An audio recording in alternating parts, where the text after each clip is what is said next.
What's going on, everybody? How are y'all doing today? Should be able to hear me. No, it's all good. It's all good. How are we doing today? We doing okay? I sure hope we are. Tonight is UFC Tampa. I have nothing else going on. All right, I have nothing else going on. I was gonna watch this anyway because I like Colby Covington, and I figured, you know what? Fuck it. We'll stream. We'll stream. Who cares, dude? Who even fucking cares, kid? Um. Oh, excuse me. But yeah, so we're streaming tonight. All right. I got to be honest with you. I have no clue who else is on this card other than Cub Swanson. I don't really know that much about Swanson. I don't really know that much about Cub Swanson. I got to be honest with you. I know he's kind of an old head, I'm pretty sure. And he's one of those guys who's been around for a while. He's sort of that fan favorite. He's got a bit of a cult following, so that's pretty cool. Yeah, I mean, it's going to be Colby Covington versus Joaquin Buckley, and I think we might be in for a pretty good fight. That's part of the reason why I'm like, okay, let's stream for this, because Colby Covington is a fun guy, all right, and Joaquin Buckley is known for having some pretty good fights to his name, right, with some pretty good finishes, right? So that's part of the reason why I wanted to watch this. I have no clue who's going to win. I see that gay guy. I see the gay guy. Asked who I have, and I'm not sure. I don't like making predictions. When I make predictions, they're usually wrong because they rely on MMA math. And the thing is, MMA math oftentimes is incorrect. And even when it's not incorrect, a lot there's a lot of bias behind it. Like I wanted to believe Charles Oliveira could beat Islam Makhachev, and I still do think he could. I think he could, but because of that, one of the few, if not then the only prediction video that I ever did, I predicted that Jan was going to beat Sean O'Malley, meaning Peter Yan, and Charles Oliveira was going to beat Islam Makhachev, and they both lost. They both lost. Now, Peter Yan, in my opinion, was the safe bet, and I think he won that fight. I think there was some highway robbery going on in the Peter Yan versus Sean O'Malley fight, and I think everybody to this day kind of agrees with that to some level. But when it comes to the Makhachev Oliveira fight, Islam Makhachev, he won that handily, and the reason why I gave that to Charles Oliveira is because the MMA math was on his side, in my opinion. No, Islam, obviously a very, very good grappler. He's also got decent hands. But I felt at the time, and I still do feel this to a degree, that Charles Oliveira had the type of grappling that would be good for a wrestler.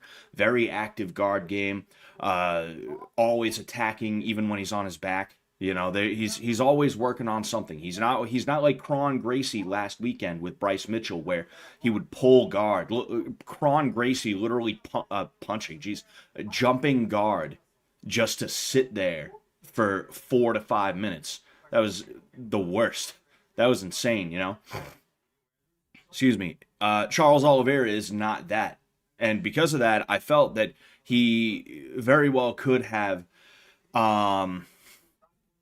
He very well could have beaten Islam Makhachev even to this day. Now, if I had to ask why I think either of them would win, right? I would say that Colby Covington would win because of his chin and because of his pace. I don't know how Joaquin Buckley's. I don't know how his gas tank is. I'm not 100% sure how it is. It might be really good, but I have a feeling it's probably not as good as Colby Covington's. And because of that, and because of Colby's very aggressive style and his ability to take shots, then he might end up being able to grind down Joaquin, and it will probably be a pretty interesting fight, too, is the thing. It's not going to be boring. It'll probably be interesting. Now, Joaquin, on the other hand, I'm going to say that he could win for some of the same reasons that he could lose. You see the difference in size between them. Colby is bigger, but he's lankier. Buckley is smaller, but he is a lot more muscled, right? And because of that, his punches are going to be a lot more powerful. And because of that, I think it'll either be a bit of a barn burner, to be honest with you, or it'll be a quick knockout. If it's an exciting fight. I hope it's not boring. I hope it's not a boring one. Definitely. If Colby loses, his career is over. Yeah, yeah. Look, when's the last time Colby Covington was not on a numbered card, specifically as a main event?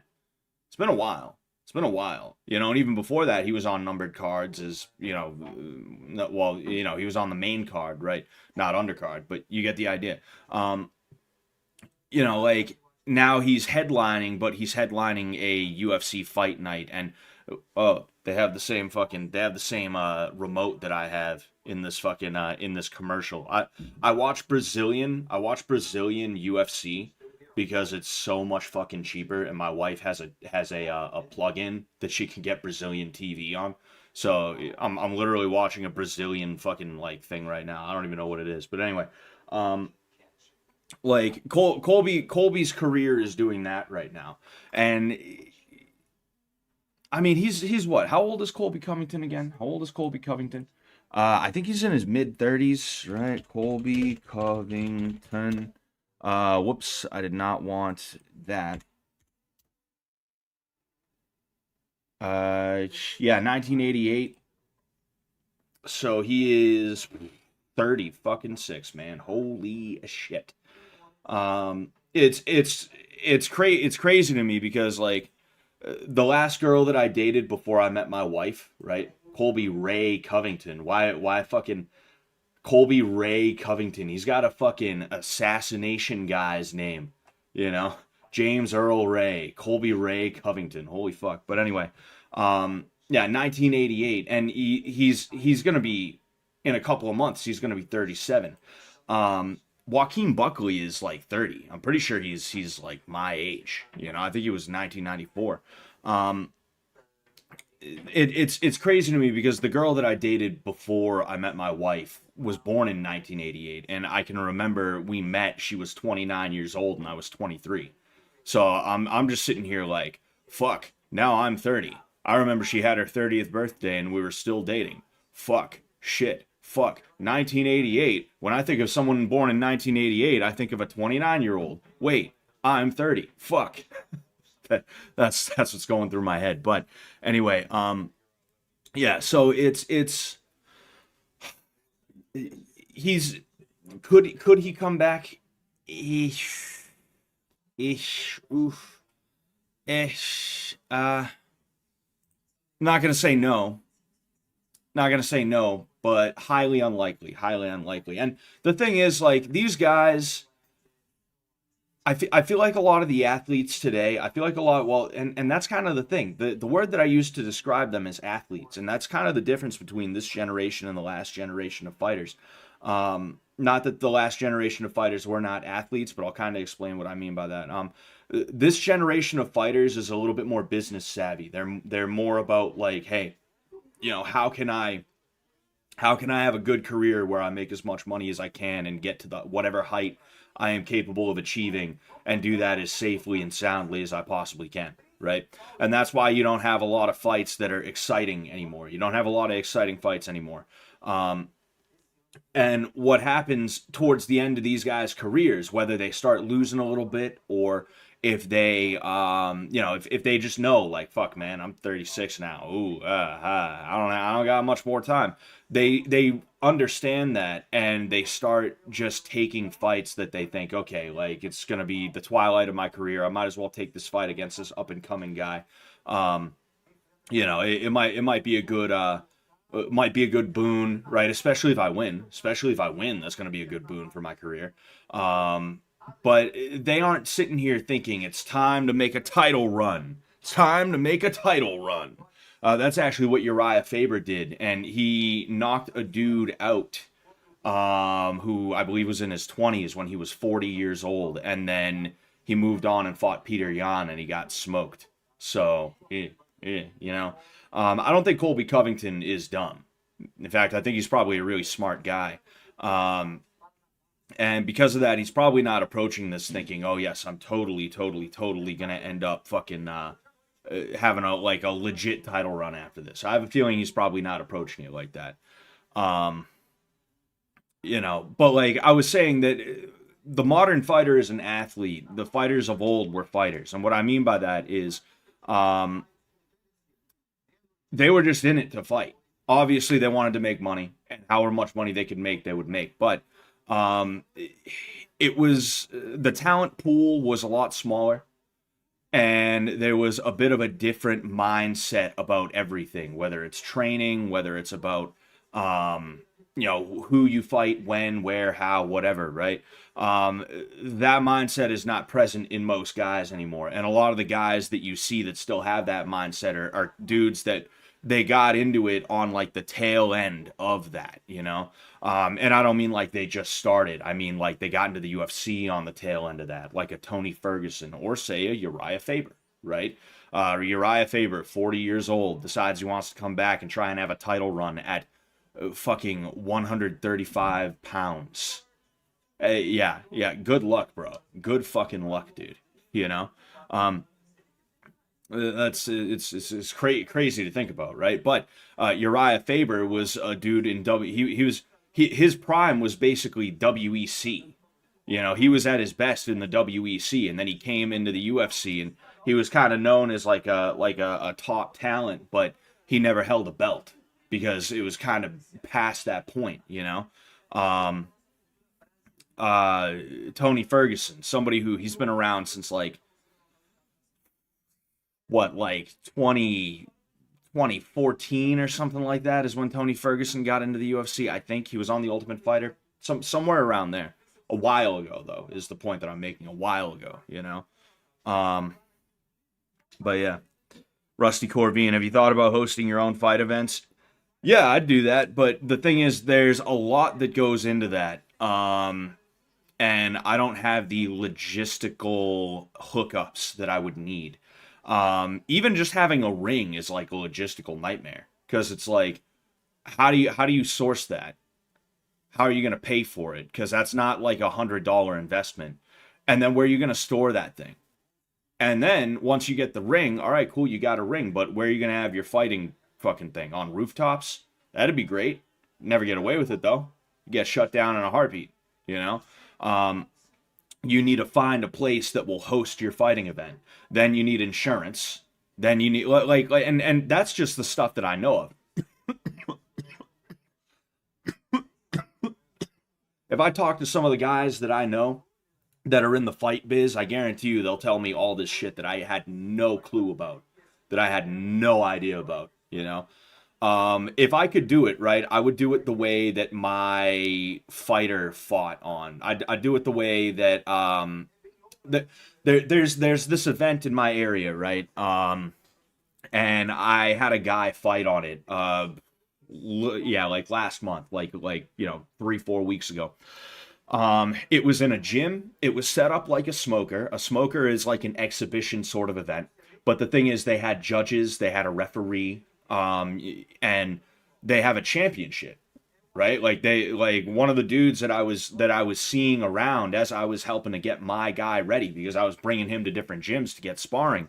One of these dudes was getting ready to fight for a title, And that night, I didn't even know that he was the champion, but he had the fucking belt backstage ready to go out and defend it, I would probably do something like that because the logistics to that are probably a lot more manageable. And it's something where it would definitely be much easier, and I would probably be able to keep a lot more of the profit. If I own my own gym and I can slap a ring in the middle of there, and I can host my own events and stuff like that, that'd be fantastic. I'd love that sort of thing. $35 for tickets. That's mad cheap for MMA, by the way. 35 was the minimum for a mezzanine seat at the first place that I ever fought. So we have Navajo Sterling versus Tuco Tacos. Holy shit, Tuco Tacos. That is crazy. One of them's 10. Tuco is 10-4. Navajo is 5-0. Navajo is 27. Tuco is 34, and I couldn't read anything else. But anyway, this is going to be the first fight of the night. It's going to start in a minute or two, so I'll shut my trap. I'll shut my trap then. But yeah. That's how I do it though. Like I'd charge like next to nothing compared to what a lot of these other places have to charge. Because that's another thing too, is a lot of these organizations, because the cost of running it is so high, there's so many people they have to pay, and they have to pay so much that it's a situation where they have to charge like $60 to $70 for mezzanine seats, for nosebleed seats, and that's like crazy, you know. Especially because like I've never been to a local MMA show just for the fuck of it. I don't care that much about the guys around here, you know. They don't care about me. Why would I care about them on that level, as to where I'm like, oh boy, let's go see this guy that I'm aware of. Like, who cares, you know? I'll see if they won or lost on Instagram later. Um, but like when I go to an MMA show, and anybody I know, when they go to an MMA show, it's specifically to support somebody that they know. So what happens is you have dudes who are on their way to the UFC, and they're late in the card, and they're fighting in front of nobody, because all the people that are going to this event, right? They're only going there to see somebody that they know. And all the fights have happened by the time the main event comes around. So these guys who, if they win, they might be in the UFC soon, nobody cares, because nobody wants to see them, because who cares, you know? It's just a funny thing. But anyway, we got the beginning of this round. We have Sterling in the bluish trunks and Tokos in the white. Trading a couple of kicks, a couple of snappy kicks. I don't know how, I want to say these guys are probably like a 185 light heavyweight, I'd guess, you know? They look a little bit big. They look a little bit big. Sort of feeling each other out. A nice teep from Sterling.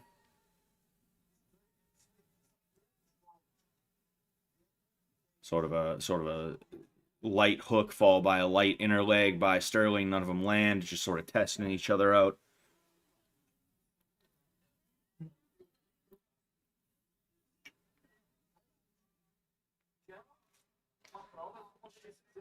Cross down the middle, deflected by Sterling, and then he returns with a kick that was checked. Tokos tries a kick of his own, doesn't really land square. Kick from Sterling, followed by a few jabs.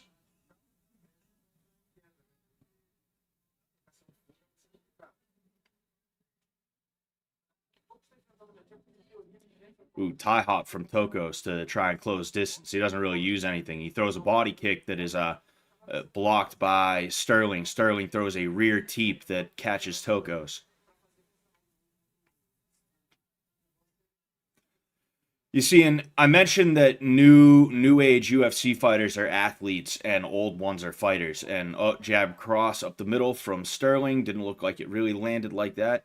Like these starts where they're throwing at like only like 60, 70, 80%, and they never really throw it 100%, and they're taking their time, taking it easy, you know? That's an athletic thing. They're thinking like athletes. They're not thinking like fighters. And that's why a lot of these things suck nowadays, is because these dudes don't think like fighters. And there's no incentive for them to think like fighters, you know? The way what's his face, Dana White hands out bonuses. He doesn't hand them out like first off, what is the bonus? 50 grand one time, you know? Performance of the night bonuses are 50 grand one time, and 50 grand is not life-changing money. It's a lot of money to have handed to you all at once, but that's not life-changing money. Life-changing money, whether it's enough or not enough, is only going to come when you start getting to the upper cards and stuff like that. And because of that, you're sitting here watching these dudes who they haven't made names for themselves yet. They're currently trying. And because of that, they're not going out there and really banging, you know? They're going out there and they're just, this is what we're getting right now, you know? Nice teep from Sterling. Oh, I didn't exactly catch what that was. I don't know if it was a hook or if Sterling pushed him, but Tokos fell over. Oh, tie plum from Sterling. He tries to punch, but it doesn't quite work. And now Tokos had him in basically like a headlock. Funny to see that. It's funny. The other day I said that I've never seen a headlock like that in MMA, and then sure enough today I see it. Luckily he got out of it though, because that's not a good spot. So right now, Sterling is picking his shots when he has Tokos up against the cage, which is good. But the thing is, he's over pursuing. He's literally getting too close in, and he's running into Tokos, which then means, well, for one thing, that happened. He ended up sprawling out, but Tokos shot in, which was not a bad idea off the cage. It just wasn't explosive enough. But then the other thing is Sterling, right? He has to back off in order to reorient himself so that he doesn't end up so that his punches can actually matter. And Tokos uses that to get off the cage. Sterling's got to keep himself at the end of his punches, or he's got to keep Tokos at the end of his punches. And if he doesn't do that, he's just going to keep on. Not that he's losing by doing that, but I mean, when Tokos is shelled up like this, not really doing anything, Sterling is obviously trying to finish it. He's trying to find a punch or two that it's going to hurt Tokos in a way that will finish the fight. So it's like, all right, well, what do you like? And you see there it is again. He over pursued. And again, like something good happened off of that, I don't know if they consider that a takedown, right? But something good happened off of that. But something good isn't always going to happen off of that. And that's something that as his career progresses, he's going to end up having to fix that issue. That's something I actually worked a lot with Sam, because Sam's very good at cutting the ring off. For such a big and tall guy, and for such a long guy, Sam has very, very good ring control, right? Because when you're a taller guy fighting a smaller guy, you want to keep him at the end of your punches, meaning like, you want him all the way here. You don't want him in here so that when you throw, your punches are jammed. And then, more importantly, he can hit you, right? That's how the smaller guy wins, is he gets past that range and he gets into what is his pocket and he starts working the body, working the head, things like that. Something I worked a lot with Sam going up to his fight was controlling himself when he had his opponent on the ropes, right? We did a lot of situations where I'd be holding pads for him, we'd be in the middle, and then I'd have him walk me into the ropes, and then I'd start having him work picking shots and things like that, keeping me busy picking shots and not over pursuing in a way that's going to get him whomped, because that'll happen sometimes. Somebody, they get calm, they calm down, and all of a sudden, bang, they throw something, and it bops the guy who's actually in a better position, or over pursuing in a way that's going to ruin the moment for him, and that's what's happening with Sterling, at least in that last round. You're seeing Tokos right now, and you see you're seeing Tokos open up a little bit more, but when Sterling throws, Tokos does drop his head, and he shells up. Ooh, nice takedown from Tokos, single leg. Sterling's trying to get up. In that first round, that's exactly what I was talking about, is Tokos was over pursuing, and because of that, he was jamming himself.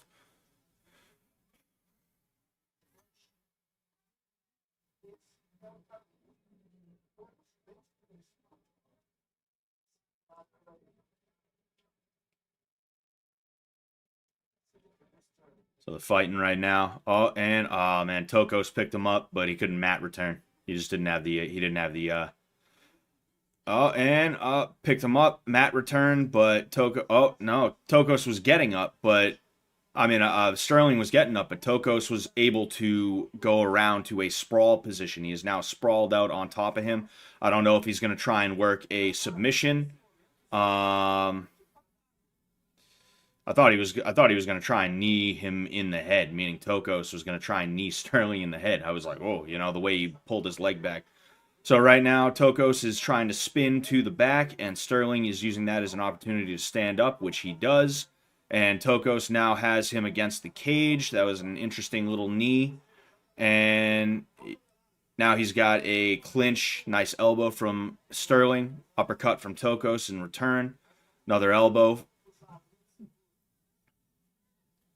See, Sterling worked his way in there. Oh, jeez, and tried a spinning elbow from Sterling. That was an interesting move there. Kick from Tokos is checked. So yeah, I mean, if I had to give the last round to somebody, it was definitely Sterling's round. This one's a little bit closer, and I'm not sure who I would give it to exactly because I think Tokos is definitely. I mean Sterling. I'm getting these guys confused for some reason. Um, I think I think I'd probably still give it to Sterling this round because he's doing more damage on the feet, and the takedown from Tokos was a good thing, obviously, but he didn't really do too much with it. He just spent the entire time on the ground trying to keep Sterling from standing up. A couple of teeps from Sterling. Sterling's working the body, and the way he's working the body is a little is a little nerve wracking. He's not. There's no head movement with anything that he's doing. He's literally just like that, and that's going to be really bad for him if he ends up doing that, which he has a couple of times. Here's another takedown attempt from Tokos, by the way. That's going to be and Tokos does not get it right now, but he does have the back of Sterling, which is obviously a good thing for him. What I was saying is if Sterling is going to throw body shots like that, leaving his head exposed, he's got to be real careful. He's got to use head movement in order to do so, right? And if he's going to end up if he starts throwing body shots like that when he has Tokos against the cage and Tokos brings him down with a single leg, Sterling is trying to get back up and Sterling shoots in. Sterling tries to lunge for the knees, but he gets sprawled out on by Tokos. Oh, Sterling tried to sit through, but he tried to sit through to the wrong side.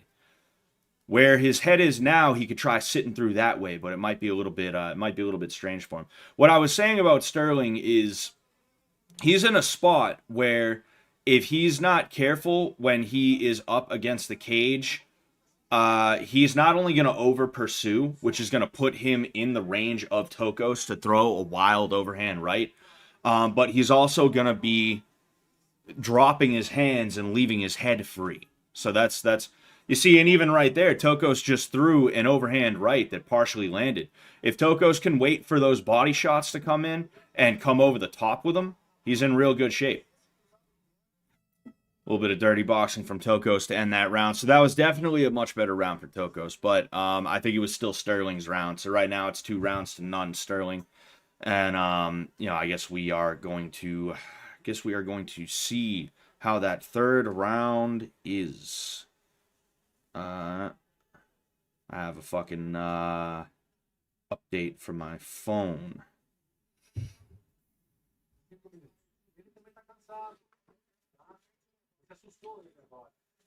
All right. Oh, what the hell? Huh. That's weird. My TV just went black. I gotta check something.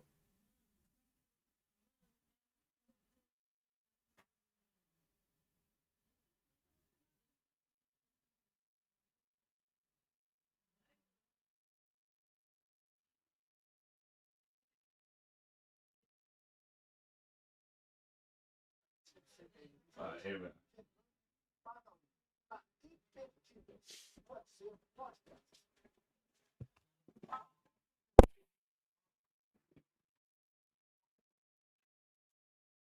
All right, so, oh, really? Damn. Oh, no, here we are. Oh, man. An exchange of hooks and Tokos' head almost came off. Luckily, I don't think it landed.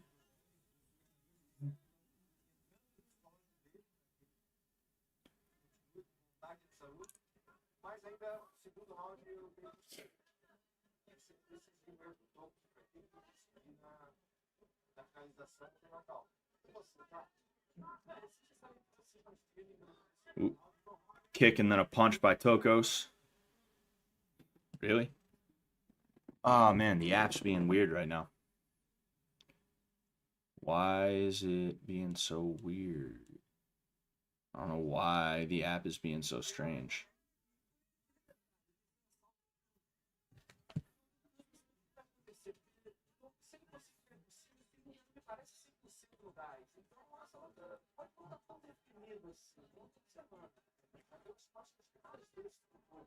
Yeah, this is hope the other fights are a little bit better. This one has not been that exciting, you know.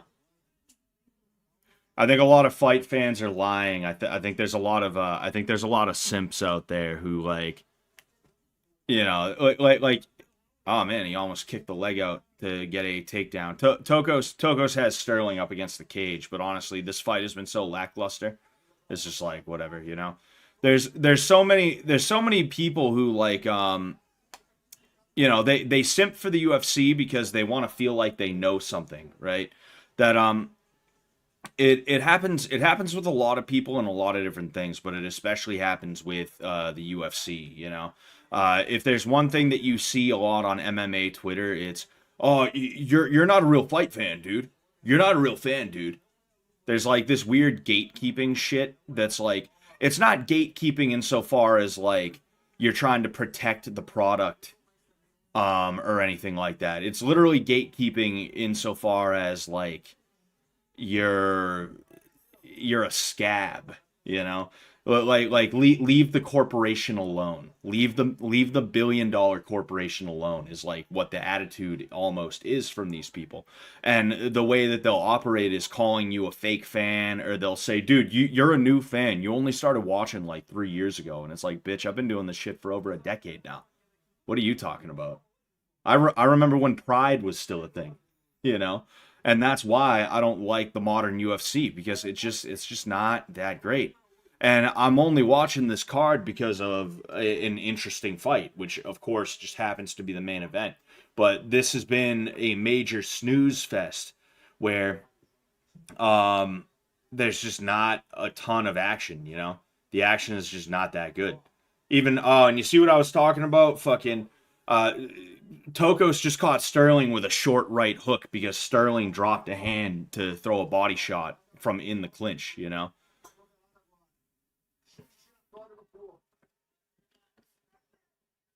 Yeah, it's like I said, these guys are athletes nowadays, and you have dudes who are basically no better than football guys, you know, stats guys, and they're constantly trying to shame you for not soy facing, for not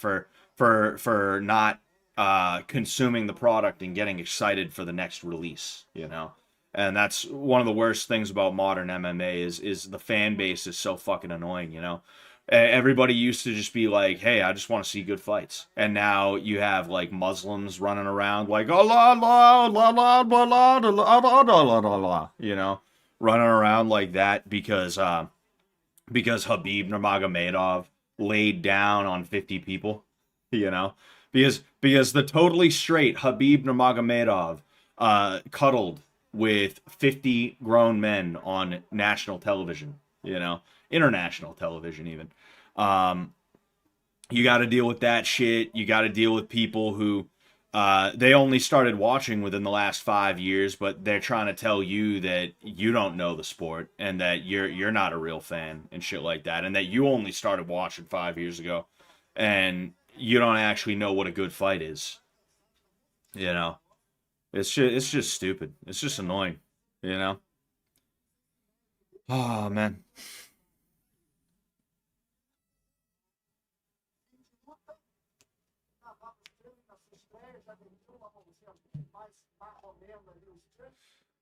There's some guy who's mad that I actually believe in a real God. Somebody in my chat is mad I believe in a real God, you know? I don't believe in that pagan moon god bullshit. I don't buy into the idea of a mega maniacal fucking asshole sitting in a cave thinking up a world domination strategy. I don't buy into that fucking Islam bullshit about Muhammad Durka Allah. I don't buy into that bullshit. I'm a fucking Christian and I'm proud of it, and I'm not going to be bullied by some pussy who fucking his whole thing is just a world domination doctrine by some guy who isn't even fucking around anymore. You know, good one, real good one. You fucking moron. Get out of here. It's funny. It's funny too because I started doing the Allah da ba da da thing. I hadn't even read the chat in a little while. This guy just happened to be here. this this guy just happened to be here. That's funny. But yeah, I mean Sterling wins that one easy. I don't know how anyone could say that Tokos won that one. Boring fight, annoying fight. Was not very fun. Was not very fun. A good fight is two guys wrestling to them. Yeah, it's so awful. It's so fucking awful, dude. you know, that shit sucks, man. You better watch out. Those Muslims will kill just because they are sad. Yeah, yeah. Why are there so many Chechen fighters? Do they get good by fighting bears in Siberia or something? Well, you see, what happened after the fall of the Soviet Union is Russian oligarchs they set up gyms to try and keep kids off the streets and away from terror groups and things like that. And that includes in Dagestan, that includes in Chechnya and shit like that. Although I don't know as much about Chechnya. I know that Dagestan, right? The whole thing with Dagestan is that you had Habib's dad, who he set up a gym, and that's why there's so many Dagestani fighters, is because what happens a lot of the time when it comes to new areas that get into MMA is there's one guy who's kind of a trailblazer. He does well, he becomes a champ, or he just becomes a beloved character or something like that. And because of the proximity to the decision makers, matchmakers, Dana, things like that, they're able to get their guys in the door as well. They're able to get their guys in there too, right? Excuse me. And that's what's happening with the Dagestani fighters, is that Habib did such a good job, Habib did such a good job, because he did. Habib's accomplishment, not accomplishments, but accomplishment is something to behold, even if there's a lot of things you could say to take away from it, if we're just being honest here. But he did such a good job leaving an imprint on the game that Dana was like, hey, you got any buddies? And sure enough, he had some buddies. That's why there's a lot of Dagestanis, Chechens as well, because Habib is here now. Because Habib is here, The same thing is happening with England as well. You had English fighters, don't get me wrong, but you're starting to see more and more of them come out of the woodwork. Molly McCann, great example, right? But what's his face? Her friend, I forget what is, Patty Pimblett. Who else? Leon Edwards, Tom Aspinall. These are people that I guarantee you they came up watching Michael Bisping, and some other British fighters, but the big one was probably Michael Bisping. And Michael Bisping was so beloved, and he also ended up becoming a champion, right? That definitely didn't hurt. And because of that, he was probably sitting here like, hey, do you have any connections? Maybe not quite literally that, but it's really kind of more than that. It's a little bit more than that, right? But I'm just trying to give as concise of an answer as I possibly could, At the end of the day, everybody fights. You can go anywhere in the world and there's going to be some kind of fighting. There's going to be some kind of fighting shit, It's what's it called? It's No, there's a lot of reasons. There's a lot of reasons. It's multifaceted, but that's probably one of the bigger reasons, is because once you get that one guy from a region, all of a sudden other people are like, "Wow, cool, I want to do it too." And then that one guy from that region can be like, "Oh, hey Dana, nice to see you again. Yeah, you know how much money I've made for you. I know this guy if you're looking for somebody, you know?" It seems like the fighters are more concerned with point scoring these days rather than throwing caution to the wind. Yeah, yeah, and that's the thing that kind of sucks. And like the thing about it though is that it's tough to sit here. It's tough to sit here and fault them for that. You can't really fault them for it. because it matters. Wins, losses, they matter. You know, um, if you lose two in a row, you're liable to be cut. Even if you don't lose two in a row, if you win, say 2 out of 3 fights on your contract, let's say, right? You win 2 out of 3 of the fights that are on your contract. Um, Even if you do that, but it's not exciting enough, it's not fun enough, you're liable to be cut. You're liable to be cut from the UFC. That's just the way it is, you know. Um, and it puts the fighters in a tough spot. Like when I talk about how boring the UFC is, I'm not actually talking about the fighters a lot of the time. Even if I'm talking about aspects of a fight career, I don't blame these guys for being in the situation that they're in, right? I I blame the UFC. I blame the way that we look at fighting nowadays. I blame managers. I blame all these people, and the last people I would ever blame are the fighters, because they're in between a rock and a hard place when it comes down to it. And that's part of the reason I'm not trying to make a serious attempt, you know? Um I realized that a few years ago, like, yo, like what's the point? I'm gonna work my ass off just to get treated like a whore. Nah, I'm all set with that, you know? Um oh, got a bunch of stuff there. Sorry, one sec. It's not the fighter's fault is kind of, the bottom line. It's not the fighter's fault. And it is true though that they're more concerned with trying to win via points, you know. 2002 through 2018 UFC was peak. Yeah, yeah, I'd say so. I'd say so. I'd agree with that. I'd agree with that. Um did I see the Burt interview? No, I haven't seen the Burt interview. I it's tough. It's tough for me to watch a lot of videos and stuff like that. I should check out the Burt interview though. I saw the clip where Woody was crashing out. That was kind of funny, you know. Um, but yeah, I thought it was funny. The first time I was on PKA, Woody immediately was like, "So who do you think would win in a fight? You or Sam? How would you fight him? How would you fight Sam?" And it's like, Woody, what are you trying to do, man? What are you doing, dude? Fucking, what are you trying to do here?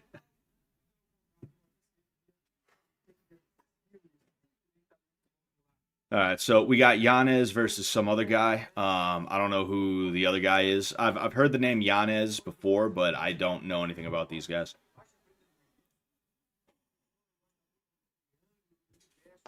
Dude, I had chicken parm for lunch, right? I went to my parents' house and they ordered chicken parm from this place. Um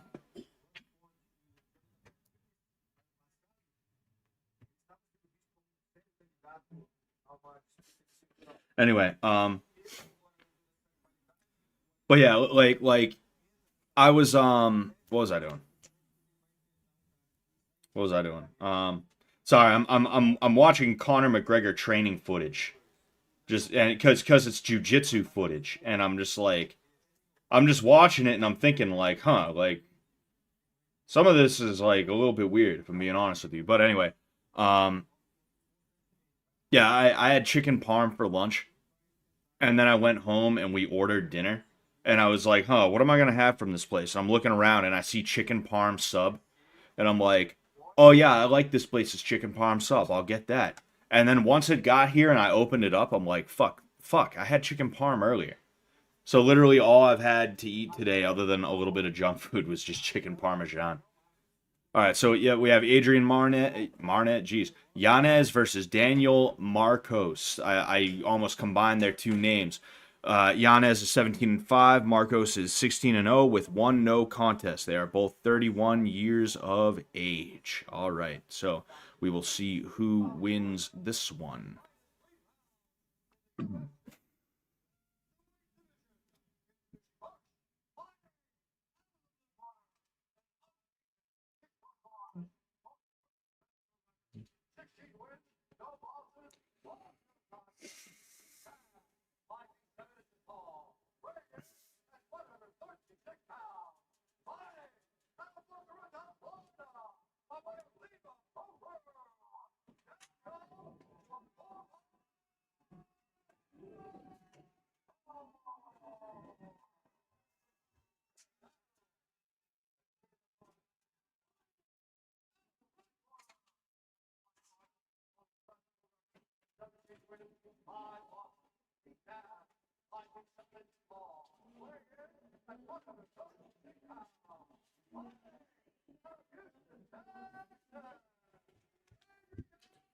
All right, so here we have it.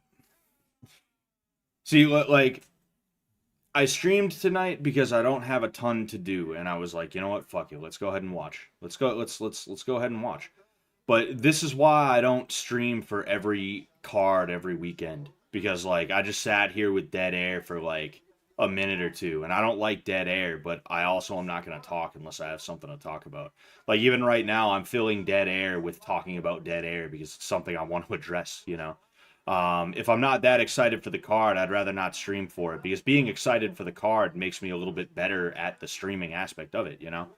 So they're coming out kind of hot right away. Specifically, Jan. Oh, no, Marcos. Yanez is in the black trunks, and Marcos is in the blue. No.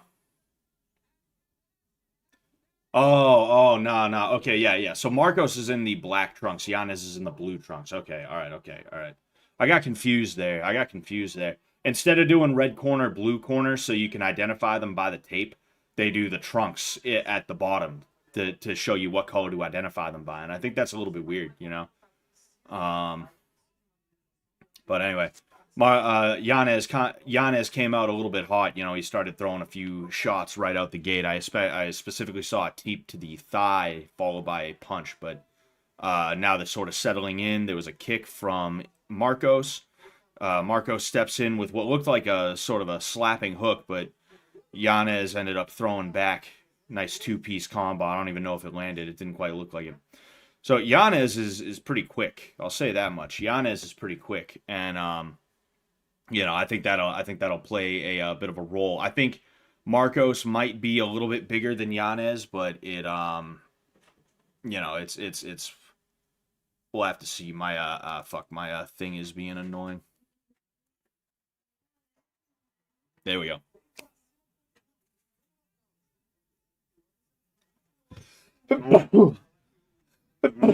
Excuse me. Oh, jeez. So a kick up the middle from Marcos, and Yanez tries to return, followed by a kick that is checked by Yanez. Jab cross from Yanez. Neither of them really land. Some pawing jabs that weren't really designed to land from Yanez, you know, just sort of measuring distance here, followed by a lead hook by Yanez that didn't really seem like it was meant to lead either. Yanez checks a kick, he tries to return with some punches. I don't think anything really landed like that. And I can't tell if he got kicked in the nuts or poked in the eye. He grabbed his eye and his dick all at the same time. I don't know. Maybe it was both of them. Maybe it was both of them. Huh. So they're talking like he got poked in the eye, and you know what? You can see a little speck of blood or something here, but other than that, you don't see anything, you know. So there was a kick to the nuts and then a poke to the eye, right, like one after another. That is terrible. Obviously, you know, obviously accidental. See, the UFC made new gloves that were designed to not allow you to straighten out your hand like that. They keep your hand bent.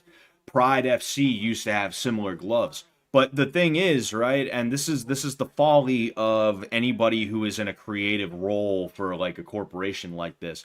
They can't just make it the same type of gloves, the same everything, but the padding is designed so that you can't do that anymore. Your hand is purposefully like that, right? They can't just have it be that. They have to make these all new gloves that are just like awful, and that they were so bad that after like however long, I think like 6 months maybe, Dana was like, "Nah, we're going back. We're fucking going back, dude. We ain't fucking around with this shit, you know." So we are now a minute into the fucking we used to call it blood time in wrestling, and that's still kind of what I know it as. But it's I get I don't think injury time is the appropriate thing. But a little bit under 2 minutes into it, it seems like Yanez is just trying to make sure that his eye I'm sure if he couldn't see, he'd probably, the fight would be over by now. I think he's just trying to make sure that he's like, okay, no sense in going out there with your eyes stinging. The referee looks feeble now. Looks feeble. What the fuck? Does he have cancer? He looks like he's gonna die in 3 years. Who? Which one? Ooh.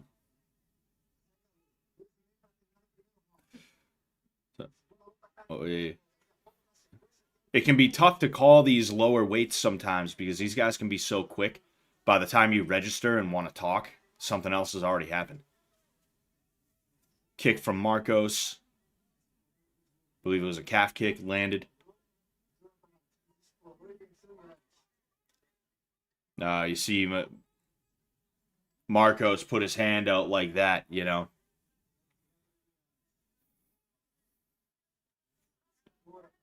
Oh, the ref. The ref. Yeah, I don't know. I haven't gotten a good look at him. Ooh, nice return from Marcos after that slip.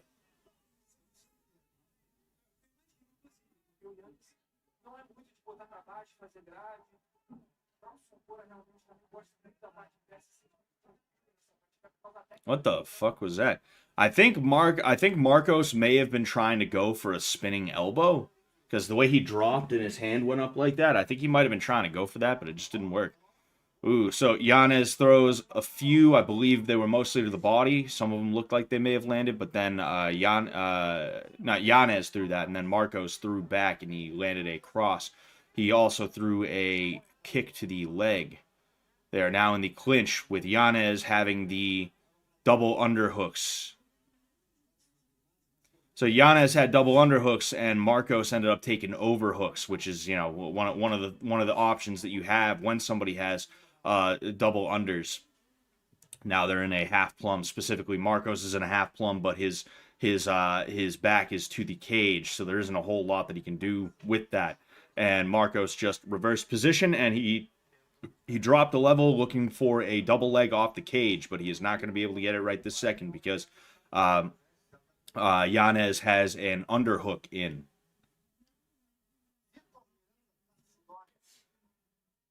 Knee up the middle from Marcos. Some pretty good cage work there.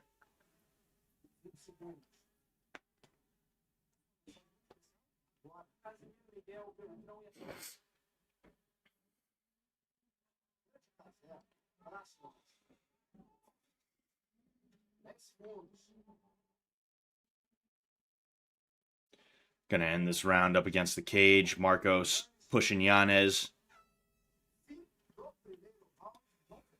So I'm not too sure who won that round. I got to be honest with you. I mean, the more strikes that I saw landed were from Marcos. But like Janz is so quick, it was literally hard for me to see when he landed, where, and how. And it's like I said, these smaller guys can be hard to call like that sometimes because of that fact. Excuse me.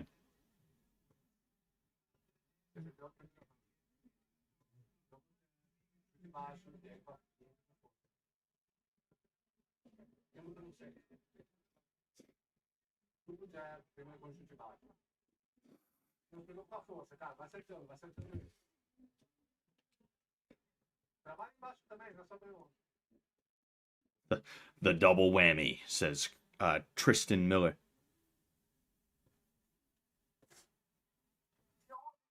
The 4'10" ref smells of cigarettes and booze, according to Dominic Cruz. Oh, man. Apparently, Mackenzie Dern versus, I think her name is Amanda Rebus, is happening at some point. Mackenzie, like, people simp for Mackenzie Dern. She's really not that cute, So a couple of exchanges, but nothing really landed. You have Marcos down in a single leg that he ends up letting go.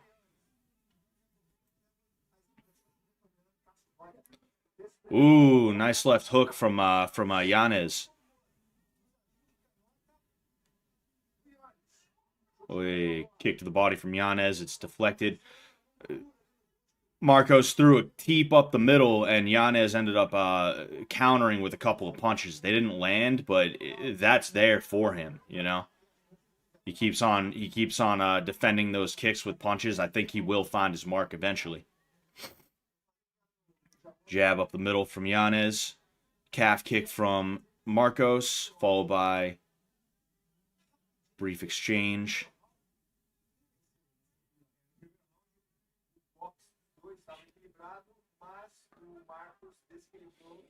See, people like. Hey, so Janz tried to throw a stomp kick to the front of Marcos, to Marcos's front leg, and Marcos countered with some punches. The way these guys throw kicks nowadays is not like useful to them, you know.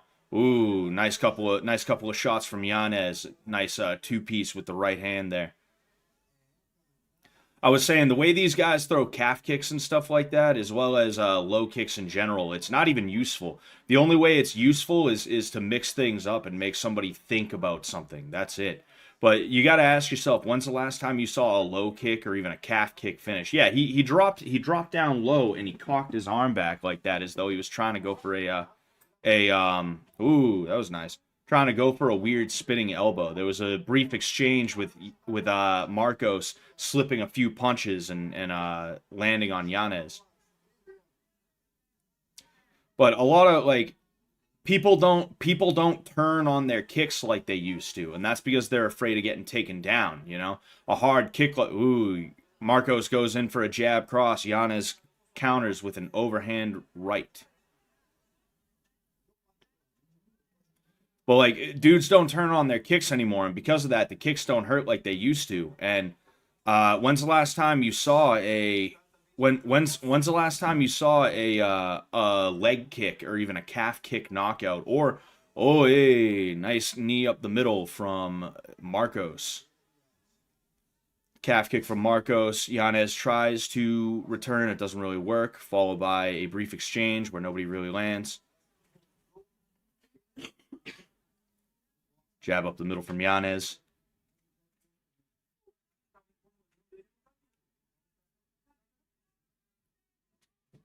Ooh.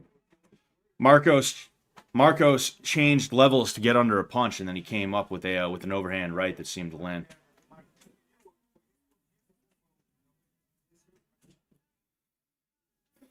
You know, it's almost funny because like the meta for a boxer used to be, oh, just leg kick the fuck out of him, and that works. It works, but you don't see dudes throwing leg kicks that are really gonna fucking like really fuck somebody up. So it's almost like, what's even the point unless you're specifically gonna use them as a part of your game plan, where you're like, okay, I want him thinking that I'm going down low, so I'm gonna start throwing kicks to the calf, and then eventually I'm gonna fucking fake a calf kick and bang, go up high. I'm gonna switch it up on him, make a pattern, break a pattern, as I always say.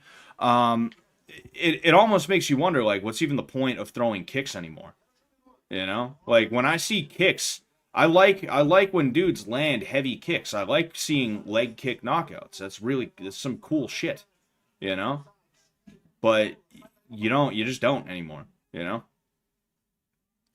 Ooh, nice exchange. I think Marcos got the best of it. He comes in with a hook to the body, followed by an overhand, and then a hook to the head. Excuse me.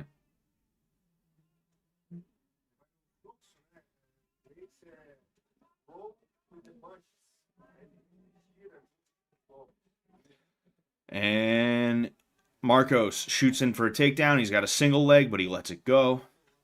I believe that's the second.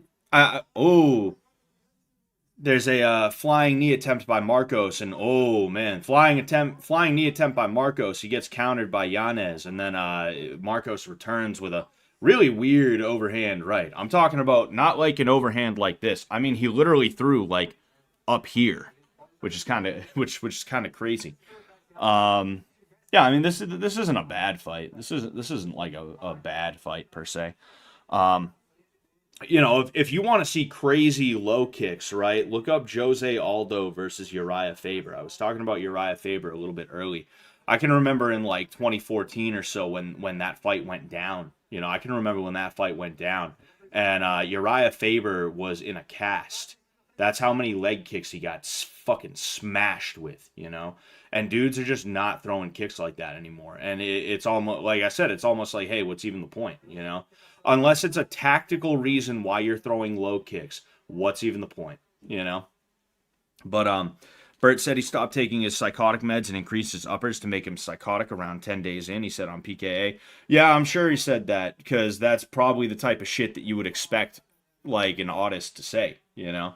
Like I don't here my doctrine on fish tank is I'll be mean to and about the fish when they're in the tank, but as soon as the season ends, it's like, all right, they're people. Whatever, who cares, you know? But like when it comes to Bert, the dude is heavily autistic.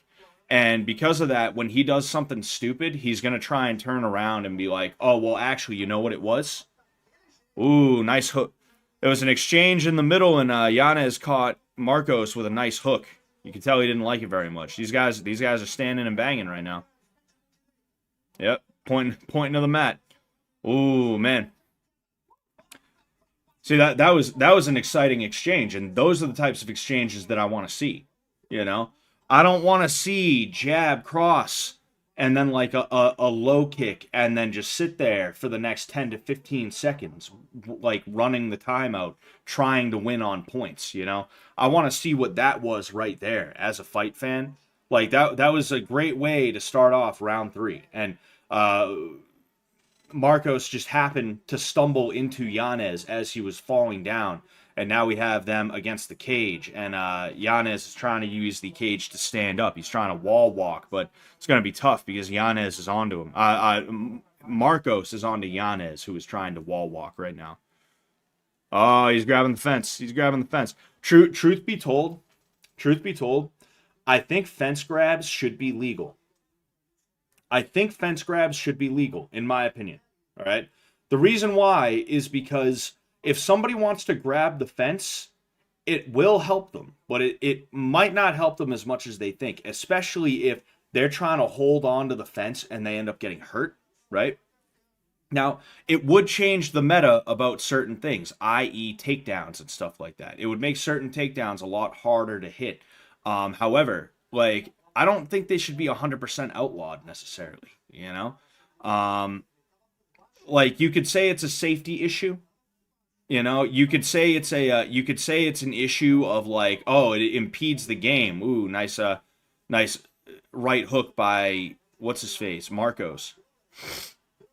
I keep forgetting their names and I keep getting them confused. You could say like, oh, well, it gets in the way. Ooh, yeah, we have no. It's not a guillotine. It's not a guillotine. I wasn't sure if we had a guillotine from the half guard. We don't.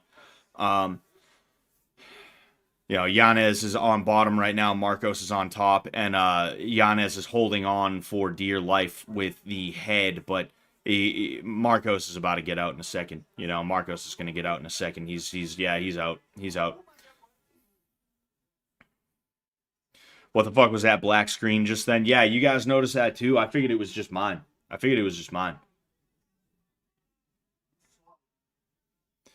All right, so we have Yanez in a guard right now, a full guard. He's got foot on the hip, both feet on the hips. He can try and push off to make some space, which is what he did a second ago.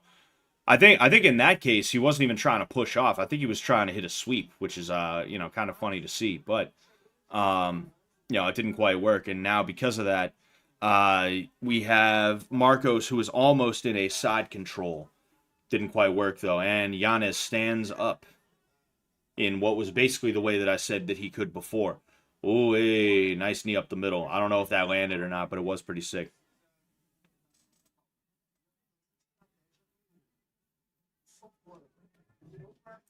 So we have a little under a minute and a half.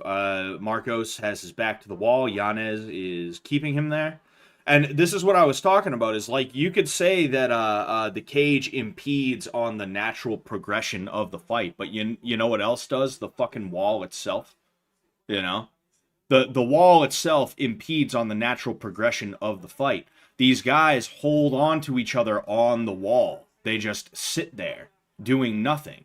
And the referee just watches it. You know? Fucking... I just don't see many reasons to not have wall grabs, fence grabs specifically to be allowed. Ooh, nice return by Marcos. Nice little two-piece. They end up in the clinch, but they break. We got about 30 seconds, and Marcos changes levels ineffectually. He's just I think he knows that he probably won this fight. If I could see Marcos being declared the winner. I think he knows that he's probably going to be declared the winner, and because of that, he's trying to stay away because he's just trying to keep Janz away from him right now, and he's not trying to take any chances or anything like that.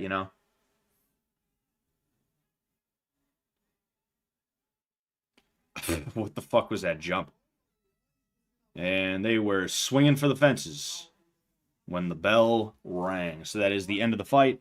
I wasn't really keeping score or keeping track in that way. I was just kind of watching and seeing what was happening. But I'd say Marcos is probably the one who won that. I'd say it was probably Marcos. It was probably Marcos. I don't see why not. I don't see why not. I don't see why not, sir. Um, so yeah, we'll see who is declared the winner. I forget who else is here. I forget what else is going on with this tonight. Very close fight. Yeah, yeah, yeah. It was definitely on the close side. It was definitely on the close side. Um, Joaquin Buckley. Oh yeah. You know what? I'll go on the wiki. I'll go on the wiki, the Wikipedia. Of course, there is no er, er, er,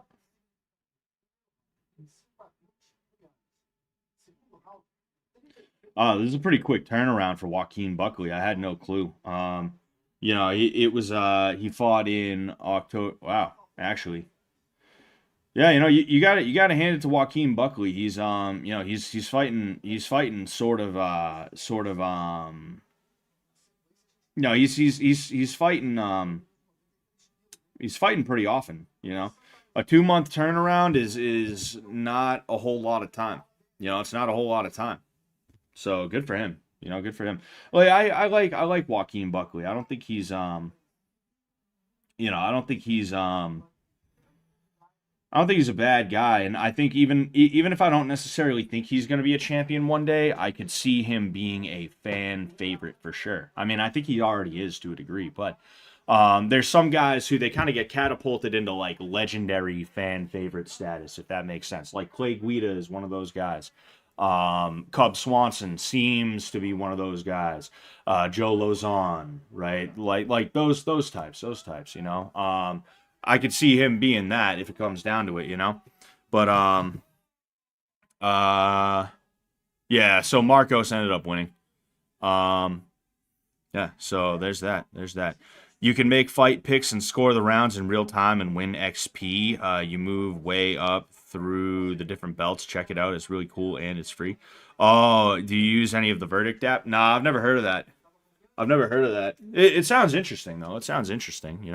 I think that's something we could probably do. Oh yeah, and you know what else I just realized? You know what else I just realized? I'm supposed to have a round timer up. I'm supposed to have a round timer up.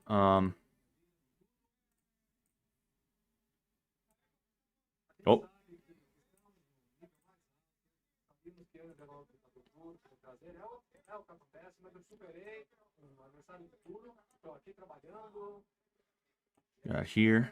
Um, Bang. Oh, uh-oh. Uh-oh. Uh-oh. All right, so I gotta use a bathroom. All right, I gotta drop the Cosby kids off at the pool. All right, I gotta take the Browns to the Super Bowl. So I'll be right back. I'll be right back. Okay, we'll do it in between fights.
Oh, I forgot. All right. Okay. So here we are. All right. Next fight is gonna be you. What the hell? Oh no. You know what? Okay. All right. I see what it is. Um. So the next fight is gonna be Vitor Petrino versus Dustin Jacobe, and yeah, I mean, I got to be honest with you. Like, one of the things I realized sitting in the bathroom is there's way too many fights on this card. They could have gone with like one or two less, at least one, definitely at least one. One, two, three, four, five, six. They don't need six. They don't need six fights on the main card of these fight night cards. You know, they just don't. Um, Make it like four fights tops. Four fights tops. Make it that. You know. Well, not tops. Four fights minimum, no more than five. Four fights minimum, no more than five. Anything more than five is just like, what are we even doing here? You know? Um, but yeah, so it's Dustin Jacobe versus Vitor Petrino at light heavyweight. Then we have a flyweight, then a featherweight, then the welterweight main event. So Dustin Jacobe is a name that I have heard. I feel like I've definitely heard it. Vitor Petrino, I don't know that I've heard his name before. Manel Cape Cop, however you say his name. That's a dude who dropped the FA slur, the F slur on the UFC card the same night that somebody else did. There was somebody else who dropped it that same night. It was like this dude dropped it, and then a couple fights later, Manel Cape or you know, however you say his name. Then he dropped it. Dustin Jacobe, he was either a K1 or a Glory guy. He was in Glory. He was in Glory. American professional mixed martial artist and former kickboxer. He currently competes in the light heavyweight division of the Ultimate Fighting Championship in kickboxing. He's competed for Glory, and in MMA, he has also competed for Bellator, World Series of Fighting, Titan FC. So yeah, that's pretty cool. That's pretty cool. You know, he was ranked number 8 in the world by Combat Press in 2018, so that's pretty sick. You know.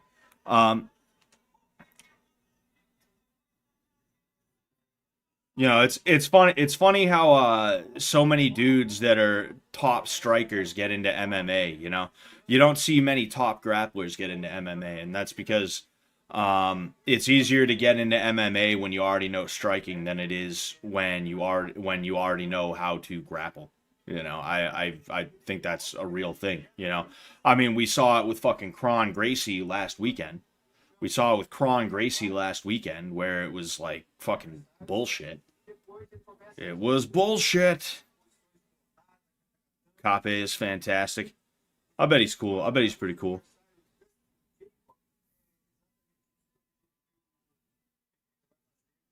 Oh yeah, shit. Whoops.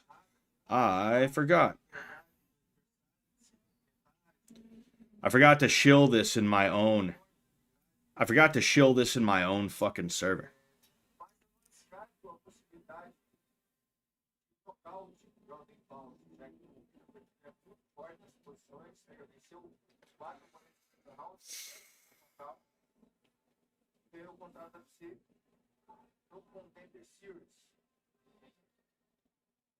Petrino é favorito para essa luta, vai lutar com um excelente striker, um cara que se movimenta, se mantém a distância, mas acredito que na vitória do Brasil. A volta vai estar luta boa.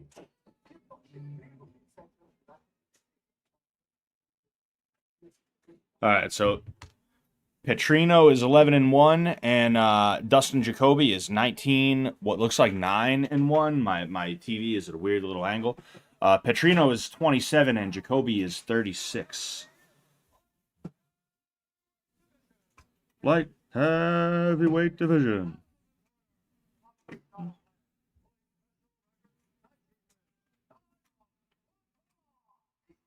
Yeah, it was 19-9.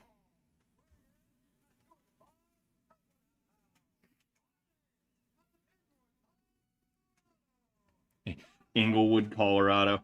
Not that Inglewood.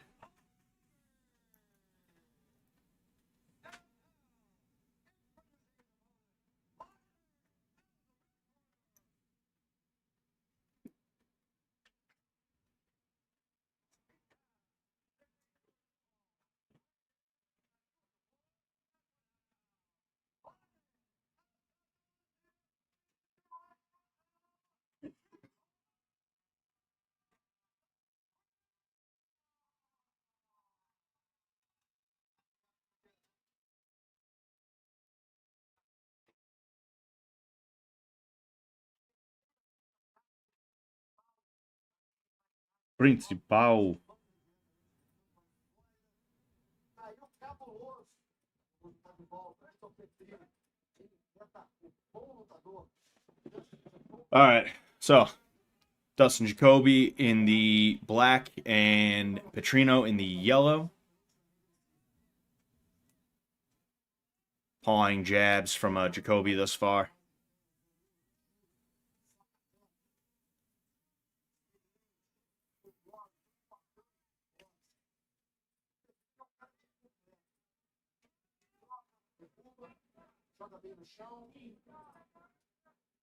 Sort of a staring contest right now. Not a whole lot going on.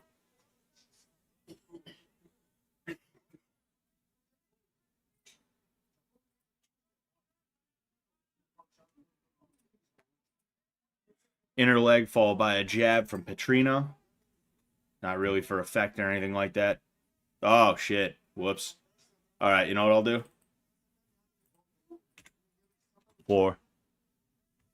All right, so we're a couple seconds behind. We're a couple seconds behind, but you know. Actually, a couple seconds ahead. We're like 3 seconds ahead right now.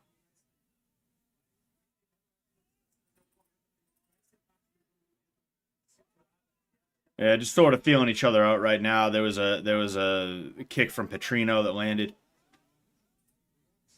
Hook from Petrino didn't really land. Jab up the middle again didn't find its mark.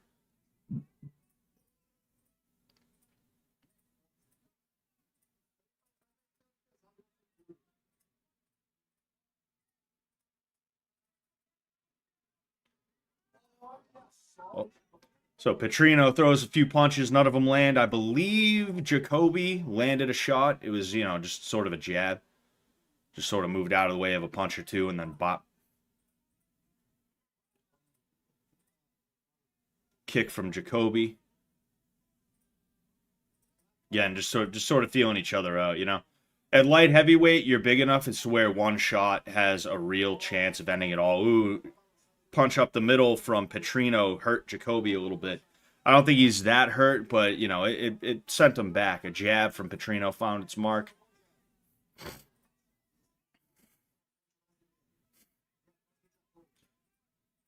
So you're starting to see Petrino get a little bit more comfortable. You can tell he's starting to flow a little bit. Jacobe switched into a lefty stance.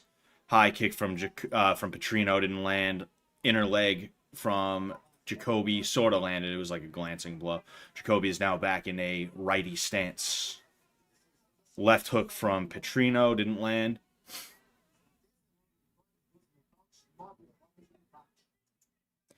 Low kick from Jacobe. A little under 2 minutes in this round.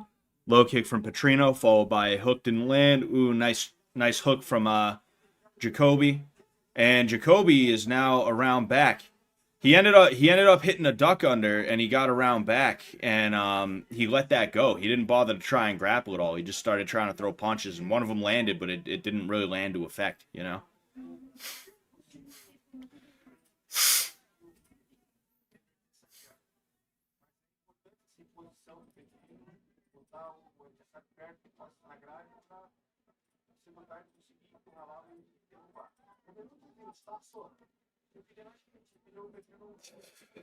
Jacobe lands a kick. Petrino's just kind of like, well. Sometimes that means it hurt. Sometimes that means a guy's trying to be like, oh, that didn't hurt me. Haha, ow. It did hurt, though. Yeah, so Petrino's been the main aggressor whenever something's been happening right now. I think Jacoby might be a little bit more respectful of the power than he should be, combined with maybe he's just trying to, he might be trying to hunt for a certain shot himself, A high-level kickboxer like that, you can never count them out just because they aren't doing that well on the feet right away, it only takes one, and then they also might just be trying to make reads. There was a Superman punch attempt from Petrino, didn't really land.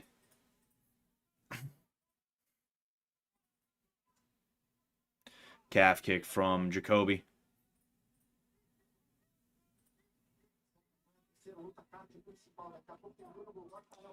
Stepping knee from Jacobe. He single shifted into a left knee. It didn't really land.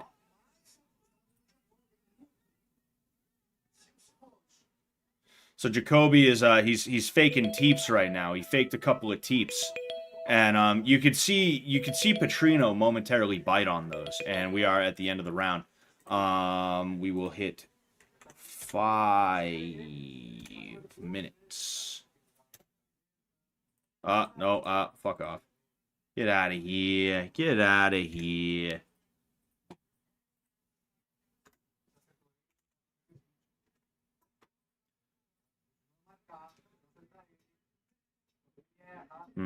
So yeah, Jacoby might have something wrong with his toe. I'm not too sure, but right now Jacoby's corner is telling him, hey, he literally said keep knocking on the door, and he said make him miss. So yeah, it seems like Jacoby is he's hunting. He's hunting right now. He's looking for overextension from Petrino, which is definitely there. Petrino is overextending a little bit on his punches. And Jacoby, his corner's telling him to try and counter, which is obviously a smart move. It's a smart decision.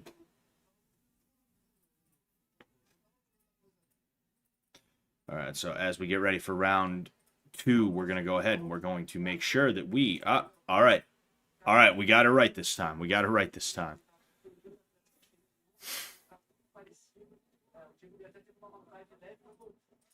All right, so jab from Petrino doesn't land.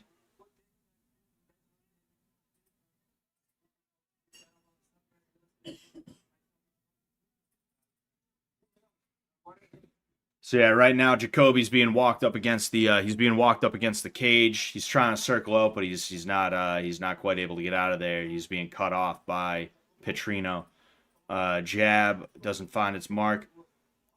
Ooh, Petrino rushes in with a 4 or 5 punch combination. None of them really landed.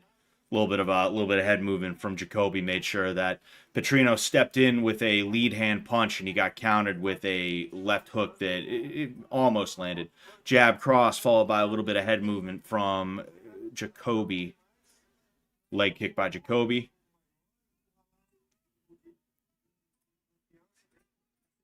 So yeah, I mean the thing that's tough for Jacobe right now is that he's looking for a punch to counter. And what'll happen is if you're looking for a punch to counter, you're going to end up going second. And when you go second, it's always going to look like you're losing, even when you're not, When you're moving backwards, even if you're landing while you're moving backwards and the other guy's missing while he's moving forwards, a lot of judges won't even realize that. They won't take that into account. But then the flip side of that, too, is while you're waiting for that punch to come in, this guy is moving towards you and moving towards you and moving towards you, and he's going to be pushing you around the cage, which is what's happening with Jacobe right now, is he's not taking the center, and there's been a few times in this round where he's been walked up to the cage. He's had his back to the cage, like even right now is what's happening. And it's because he's waiting, Nice leg kick from Jacobe. Flurry from Petrino, nothing really lands. Jab from Petrino, just completely missed. I don't know what he was aiming for there. Looked like a checked kick by Petrino.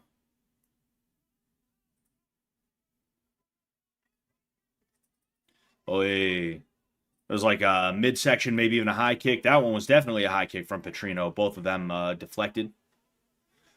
And Jacobe switches stances briefly, but then he switches back. He single shifts and he tries to throw some kind of kick. I don't know if it was a teep or just like a snapping body kick. I think it might have been a teep. So yeah, I mean, oh, a cross right up the middle from Petrino. It definitely hurt Jacobe a little bit, you know. See, what Jacoby needs to do a little bit more of, I think, is he needs to threaten with those teeps, because when he lifts his leg up to fake the teep, he's making Petrino move, you know, and he's making Petrino second guess what he's in the middle of. You see, at the very least, a slight flinch, a slight hesitation from him, and because of that, and because of that, um, you know, he could use that to his advantage. He could use that to his advantage. He could at the very least make Petrino think before he starts throwing. A kick up the middle from Petrino is deflected, followed by a punch that did not quite land. I think Jacoby tried to throw back, but I don't think that found its mark either. I feel like tonight there's been a lot of swings and misses. Maybe I'm just not noticing certain punches that are landing, but I feel like every time there's an exchange, not just in this fight, but in a lot of the fights, I'm like, and didn't really land. Didn't really land, and it didn't quite find its mark. And I landed, but it was more of a glancing blow. Nice kick from Jacoby with a left hook from Petrino that did not find its mark.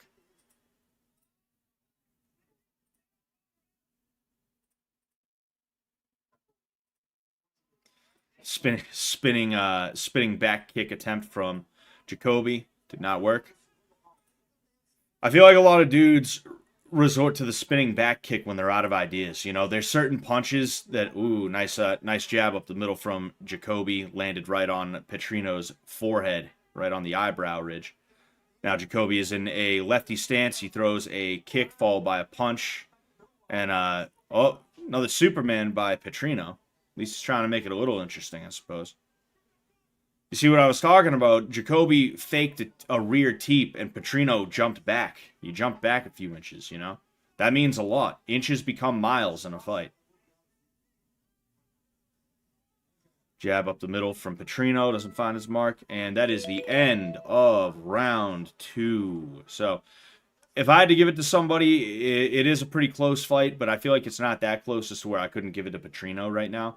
But you know, I really don't know. I really don't know. You know, and a lot of it is just cage control because, like I said, a lot of these things that I'm seeing, it feels like they're not actually landing the way that you know they are intended.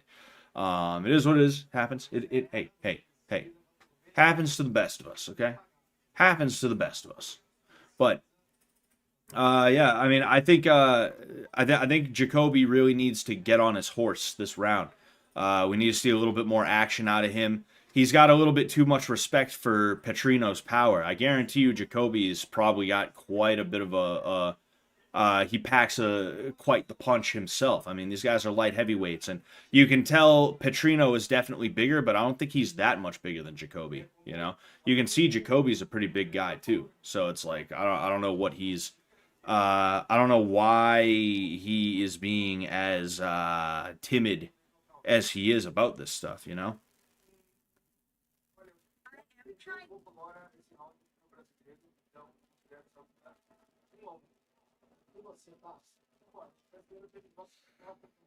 There's going to be a boxing match between oh shit. Oh fuck. Okay. That took me by surprise. You know what? In fact,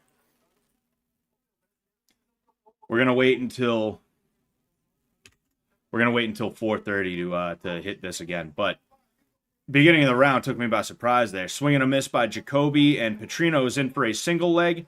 Does not quite get it, although it was is an interesting choice. He tried to tree top, and he didn't do it properly, and because of that, Jacoby ended up getting out. And now Jacoby has Petrino up against the cage. So Jacoby breaks, and they are now back to the center. Jacoby faking with that rear teep again. Petrino does the same. He uses a front teep and tries to land a jab off of that.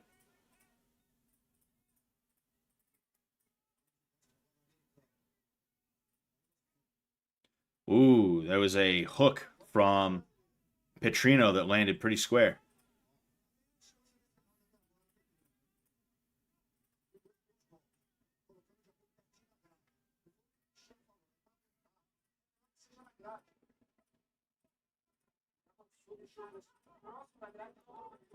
Hook from Jacoby. Wasn't really throwing with conviction. I think he was just trying to throw something to throw it. You know, sometimes dudes throw not because they're like, this is definitely gonna land, but because they're like, hey, if I throw this out, there's a chance he'll run into it, you know? That's why dudes throw a lot of knees sometimes in MMA, is because they're fighting a wrestler and they want to make that wrestler think, oh, I don't want to run into that by mistake, you know? And you'll do the same thing. You'll usually use the jab for it because the jab is a little bit less ooh. Petrino looked like he got clipped, but he ended up in for a takedown. He used a reap to bring him down, but Jacobe got right back up. And now Petrino has Jacobe's back, and Jacobe is trying to hand fight.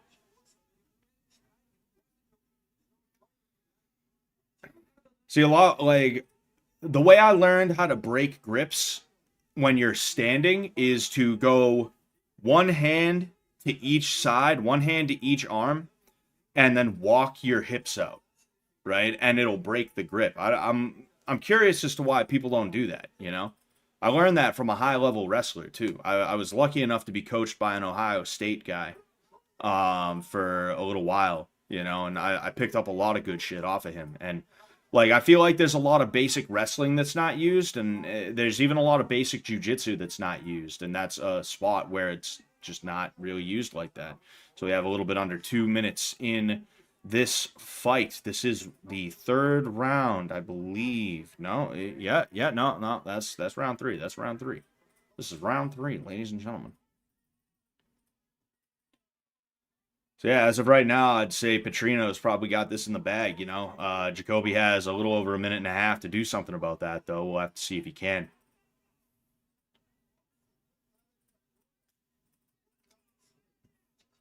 Oh, hey, nice fucking knee from Petrino. He jumps in for the knee.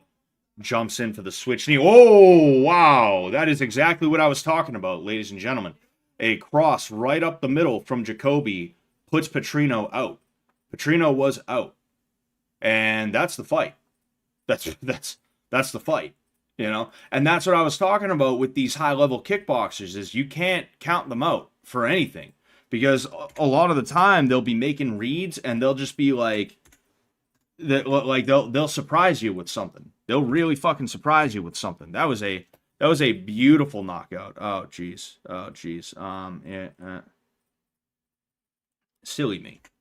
Silly me. And of course the thing's being annoying. Oh, there it is. Oh no, never mind. Of course it's gonna be annoying now. Here we go. Man, that was a beautiful knockout. Just a cross right up the middle was fucking fantastic. Just bang. And you know what? It was a cross that beat a hook in, too. You know, you see, like, you saw Jacobe do something similar, right? And I remember I gave the guy who came in and taught a little bit of self-defense for season 3 shit. Because he said that when you are ducking punches, you should never weave. You should never bob like this. Excuse me. You should never bob like this or anything like that. And that's just not true. There's plenty of situations where you can do that. Like if you lead with the cross, one of the best things you can do after that is to weave to the cross side, because what you're doing is you're putting your weight on here, which means it's going to be hard for you to move it that way, and it's also going to be hard for you to put it here and then move it back the way that you want to. So if you overextend on a cross, you want to go bang and then underneath. And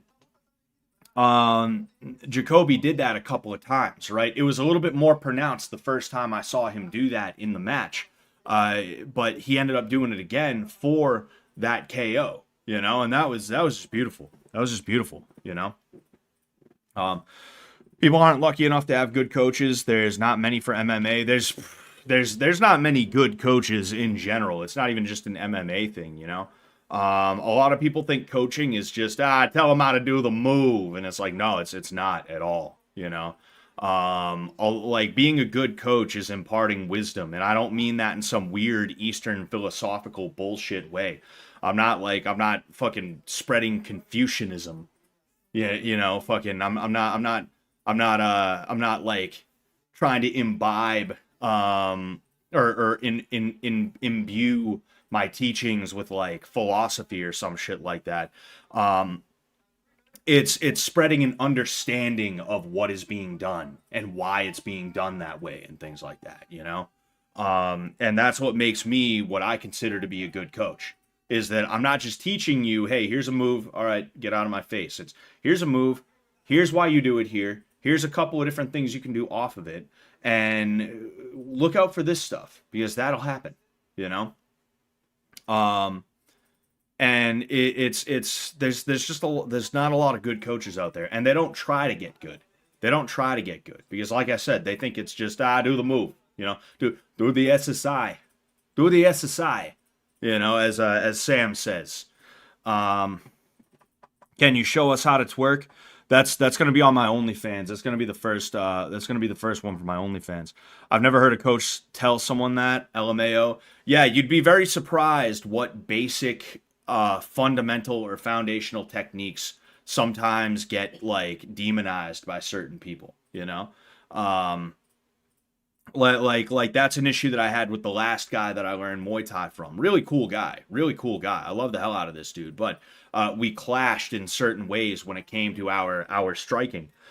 Because he was a very, very traditional Muay Thai guy, and he had a body type that worked for him to be able to do that. Me, I don't have that. I'm 6 feet tall, wide, and fat. So, you know, it ain't gonna work for me like it's gonna work for him. He's like 5'10", maybe even 5'9", 170 pounds is the heaviest he's ever been. You know. So it's like that could work for him. It could work for him very well.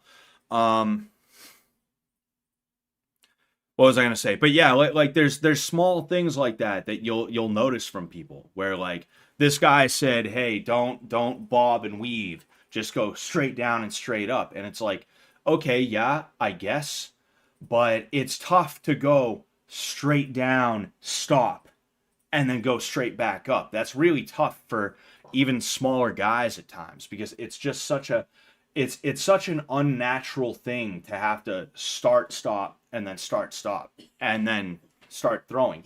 I'm not saying it never works. I've seen it work before. I saw it was for M1 Global, right? Years and years ago. Fucking this dude was winning a fight. He was just ducking like this and then bang bang. But he wasn't doing it the way that this guy would do it, right? I'll go ahead and I'll show you, right? He wasn't here like, okay, down and then up. He was literally like, okay, I'm gonna show you the top of my head, which I should never do, and then come back up. It was all from here. It was all from the spine, not the legs. So it was a lot easier for him to be like, well, bang bang off of it, as opposed to what this guy wanted, which is bang bang. It's not going to work that way, especially you get higher and higher. You know, it's just not going to work. Here you are. Yeah, I'll let you be the one. My thing's acting up, baby. Can you also hand me the chocolate bar? Can you? You're cute. You're a Bisha. My wife likes PJs, and she's wearing PJs that are adorable right now. Ah, yeah, that was exciting. You know, that was exciting. Head movement bad, exactly. You know, there are general rules that you could even call laws that exist when it comes to human movement.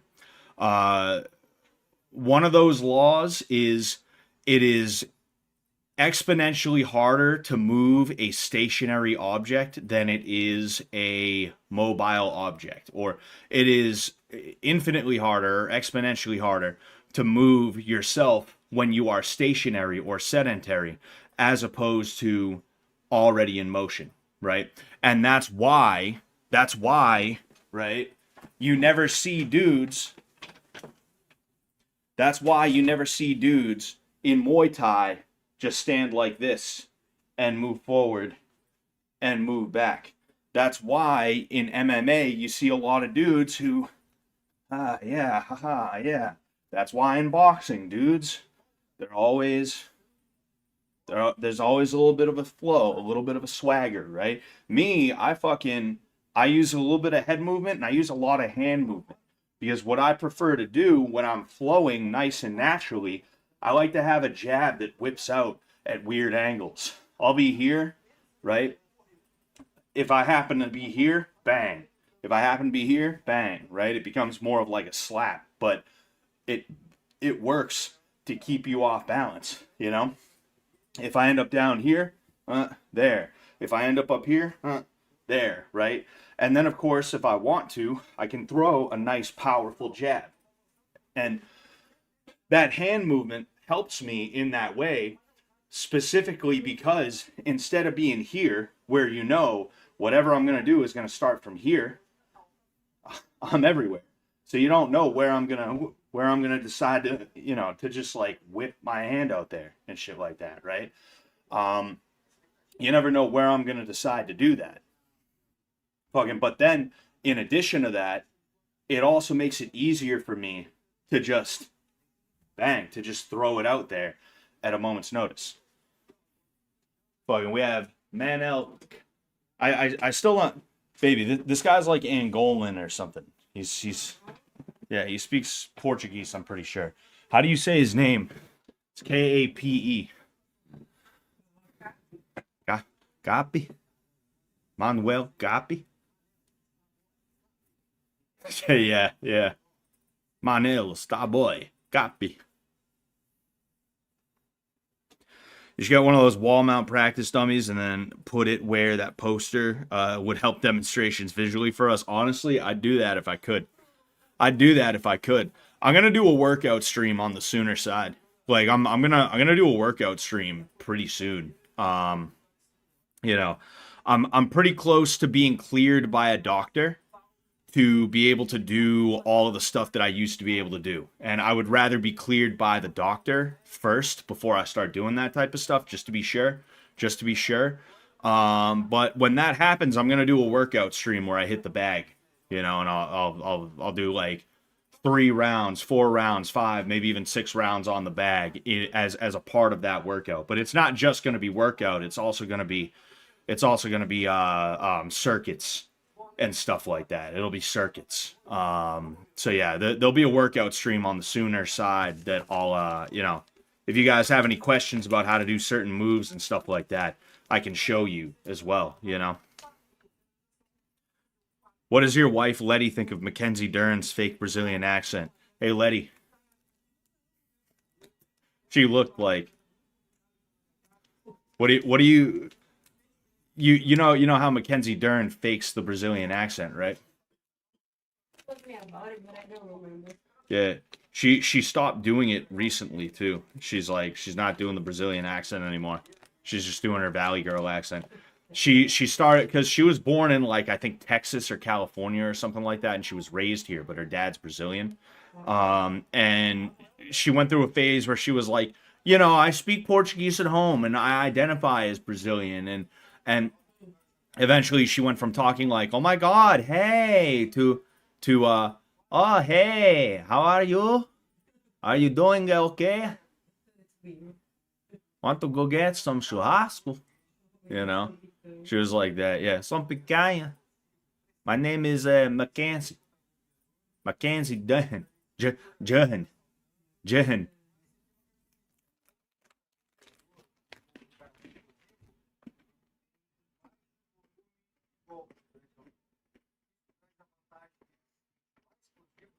How about self-defense moves to do if you're injured?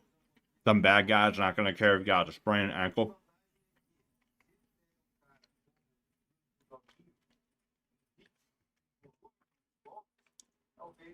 The only thing I could think of that would be relevant would be if your hand is injured. Like right now, I have an injured hand. Something fucking fell on it.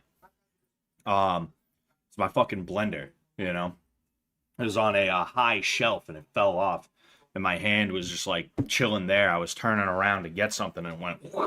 But like, I'm not throwing even if I was like throwing punches at a bag, like. Even if I was working out like that, I wouldn't be throwing punches at a bag right now, you know? So what I would do instead is I'd switch to palm heels. That's one of the few times that I would ever advise someone to switch to palm heels instead of punches, you know? Everybody thinks everybody thinks that palm heels are a better option, and it's like they're really not. They're really not, you know? Excuse me. You know, it's one of those I know something that you don't know. I'm an expert types of things. But anyway, Manel Cape, 19-7. He is 31 years of age, and Bruno Silva, 34 years of age. He is 14-5-2 with one no contest. 14-5-2 with one no contest. I'm confused about that. So a couple of draws, I take it. There's been 2 draws. I'm guessing that's what it is. Fighting out of the gay corner.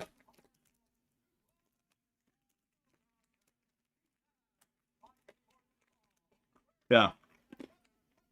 Bruno Silva has 2 draws.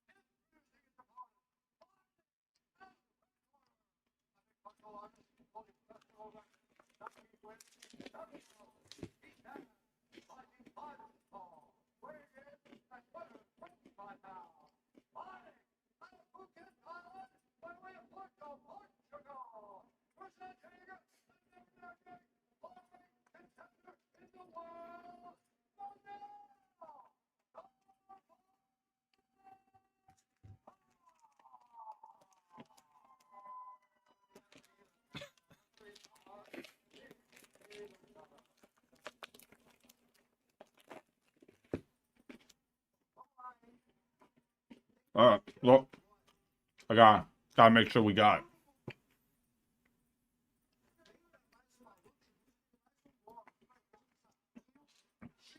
All right, round 1, and we are perfect with the time this time.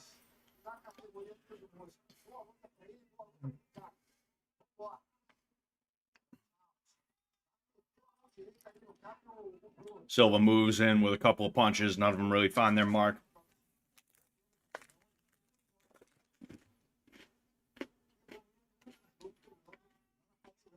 Ooh, nice counter right hand by Cop. He's one of those guys where whatever I say first is just what I'm saying. I'm going to say his name in 5 different ways in the course of a minute.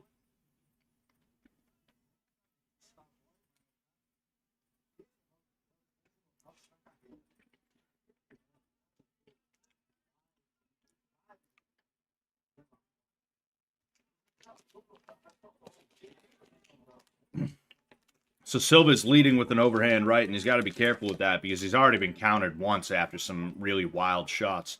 You know, Cape will probably, he's probably going to try and line that up at some point. You know, make him miss and just bang. Ooh, nice hook from Cape. Cape is our guy. All right, Cape is our guy. Look him up. Look him up. Ooh. Hook cross combination by Cape, and not too long after, Silva's shooting him for a takedown. I think he didn't really like that. I think Cape's probably got him beat on the feet. Nice cross up the middle from Cape. Cape's switching stances as well. You know, another cross up the middle from a lefty stance before he switches into a righty stance.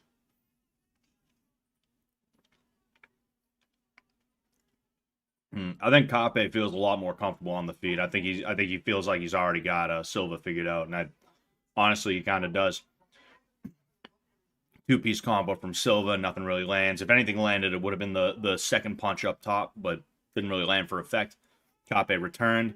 Kick from Cape, followed by a cross to a jab. He's standing in a lefty stance, just switched to a righty. Back to a lefty stance.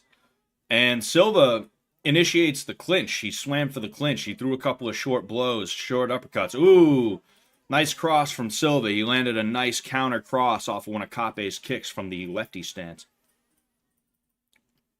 A little bit of hand fighting between these guys. Nice teep from Silva as Cape tries to throw a cross up the middle. Ah, that teep was to the nuts, though.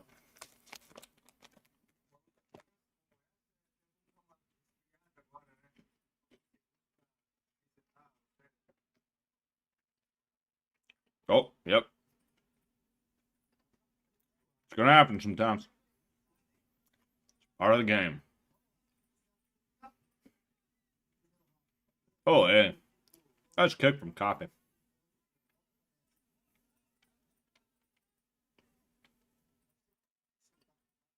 See, Copy is throwing some hard kicks. Cross followed by what looked like a short hook up the middle from Copy. See, Silva had a good moment or two, but it seems like Copy is starting to get started again, you know? He's getting comfortable, finding rhythm. You know, here's the thing, right? Copy's record is not as good as you would expect, right? He's not as good as you would hope, okay? But it really shows the importance of experience. You know, every fight, whether it's a win, lose, or a draw, it's experience. And they say, ooh, nice overhand right by Silva, but Cape ends up countering. Oh, hey, nice knee up the middle from Cape. There's people that say every fight is worth 1,000 rounds of sparring in the gym. You know, and I happen to believe that. You know, ooh, another nut teep by mistake by Silva. Anyway, yeah, like experience is a real fucking thing. People think fighting is just fighting and that's it. You know, fight. Oh, that didn't actually hit. Oh, actually, it did. It did. You can see it. It jostled the cup a little bit. It jostled the cup a little bit. Like experience matters in fighting. Oh, geez, I just realized I'm not even fucking. I'm letting the clock run here. I gotta find like an automatic clock or something like that. One that'll sync up with the UFC's time. You gotta see if that's an app that somebody has made. But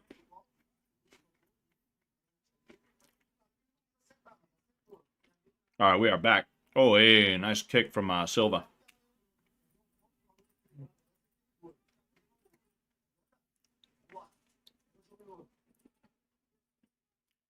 Cape has been switching stances a lot, but he's mostly been working out of that lefty stance. At least that's where he's been having quite a bit of his success. Oh, hey, he shifts into that righty stance, and he comes with a knee right up the middle. Those knees have to hurt, you know. Nice teep from Silva. Silva switching stances momentarily, switches back. Now he's just switching the switch, it seems like.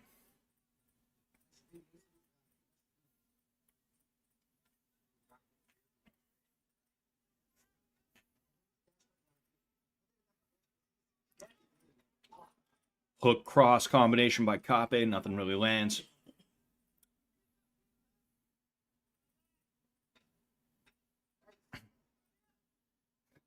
A spinning back fist attempt by Cape.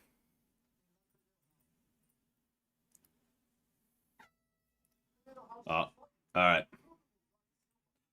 DM MMA holes about what they use for their stream clock. MMA holes. Is that I'd assume that's on Twitter, right? MMA holes. The only guy that I can see on Twitter who calls himself MMA Hole is he joined in March of 2010 and he has no posts.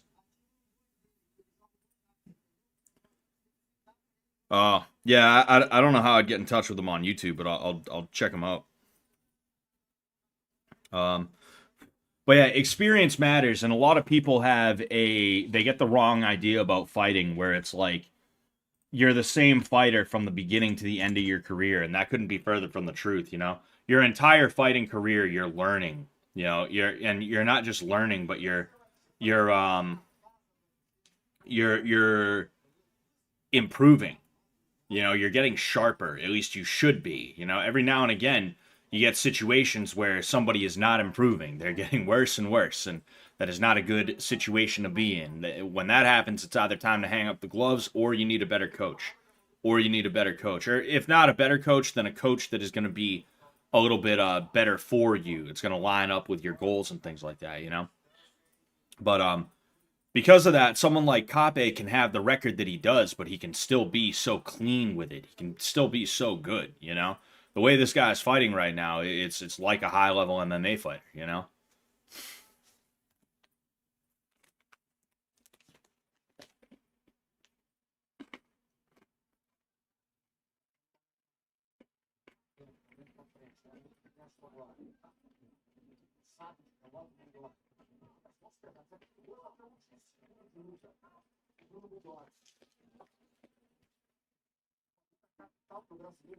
Nice hook from Cape.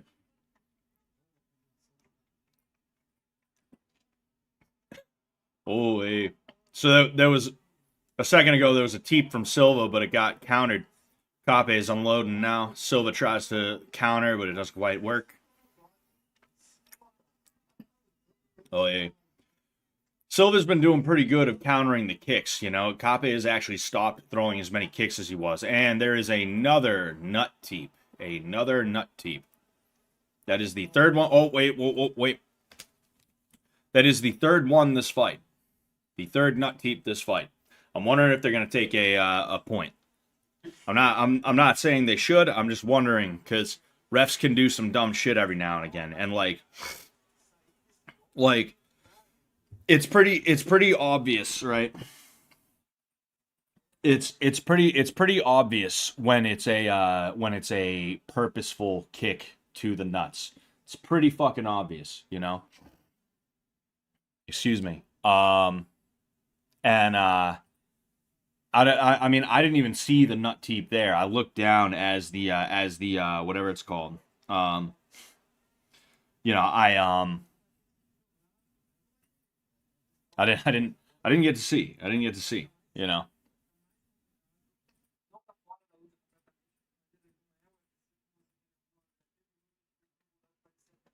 It seems like he's starting to get ready.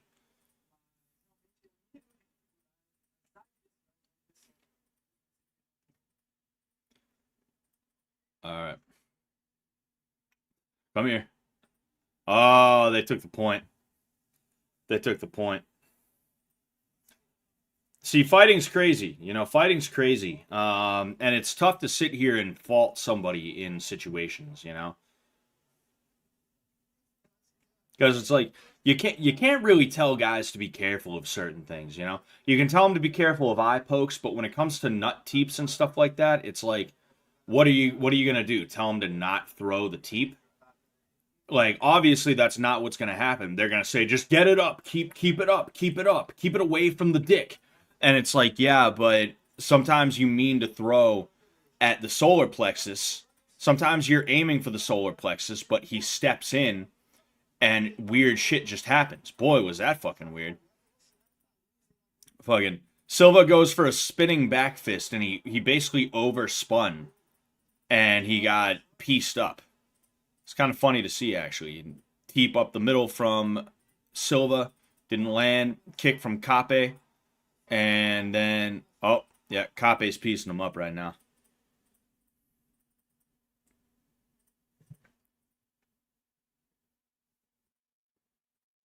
What the hell is going on right now?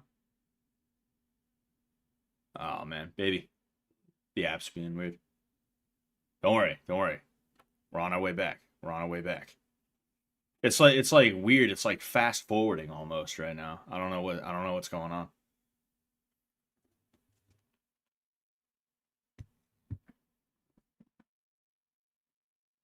It's been doing that quite a bit lately. I'm wondering if they're having some kind of issue with it. Yeah. All right, here we are. Here we are. Oi. All right, so yeah, we're back on track.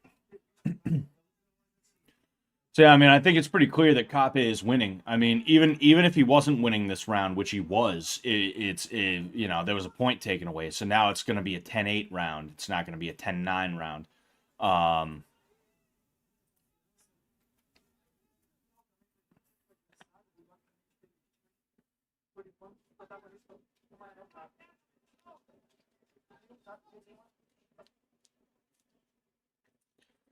Cross up the middle from Silva doesn't find its mark. Didn't appear to find its mark. If it did, it didn't really affect. What the fuck is going on here? I'm pretty sure it just rewinded now. What the hell is going on?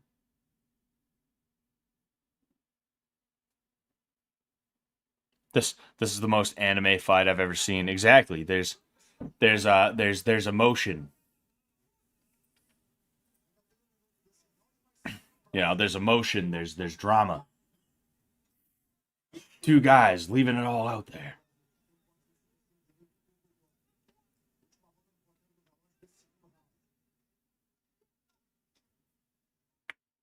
Ooh, cross up the middle from Cape, followed by a hook, and then I believe another cross that definitely wasn't liked by Silva. So my clock is a little bit ahead of theirs right now. Oh, Silva tries to go in for a shot. He bails out and he tries to land a knee. That knee almost landed. Ooh, nice hook cross by Silva. Jab to the body by Silva. He slipped a cross from Cape. Kick from Cape.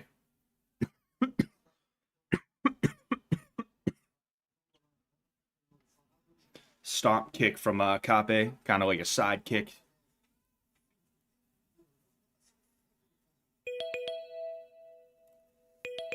Oh, all right. And time. All right, so end of round 2, and yeah, Cape's got this in the bag right now, you know? Cape's got this in the bag. And, you know, he's just got to get through this next round. You know, Silva, I think is still just dangerous enough, but the thing is, he's gonna have to, he's really gonna have to land. He's really gonna have to land. You know. Oh yeah, MMA holes on YouTube. I should check them out in between rounds. That way I can get that shit. MMA holes. These guys are live right now, or this guy is live right now.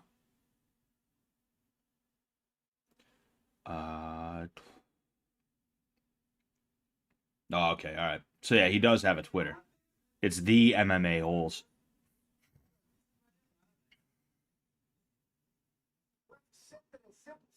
The MMA holes. Hope he's not an asshole. Hope he's not one of those zero-sum game kind of guys, you know? Oh, I can't give that to you because then people will want to watch your stream. It's like I probably have like 10 people here tops right now, you know? Ooh, caught kick by Cape, and it looks like he got caught in the eye. Ooh, man. We got a slugfest now.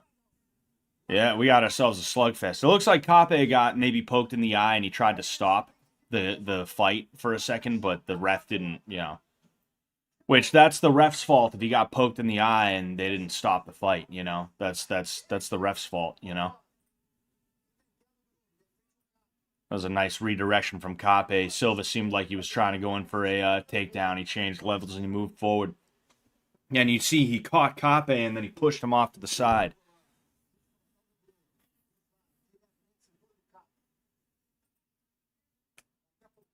Oh, Cape changes levels and Silva sprawls, but then Cape bails out. Ooh, that was a nice shot by Cape. See, he framed off the hands and then bang, he threw a right hook.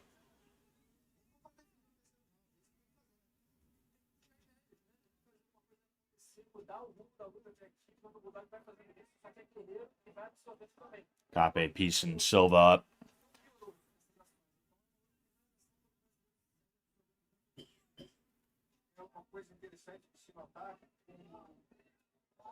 Oh man, it was bad for Silva. Like I said, he's just getting pieced up, but he is landing. He's just not landing like Cape is. That's really the problem, you know. I don't think Cape is afraid of it, you know. I mean, he just took a pretty hard 2-piece followed by a left hook right up the middle on the chin, and you know, he was pretty much unaffected by it. I think I don't think Cape respects his power at all, you know. I think it's pretty obvious that he doesn't. And now it looks like what could be a fight-ending sequence right here. And yes, Silva crumbles. And Cape is the winner by KO. Winner by KO. That was a good fight. I like that, you know. That was pretty cool.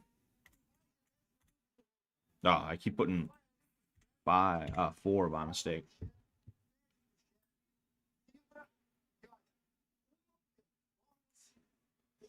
Uma performance.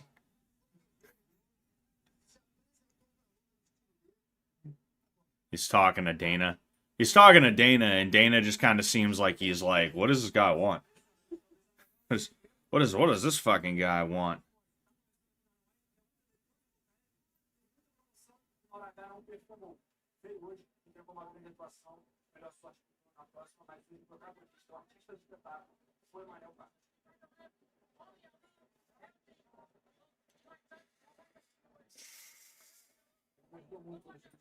Ninguém mais me ajudou. Eu não fico pedindo nada pra ninguém. Eu trabalho. Eu fico pedindo.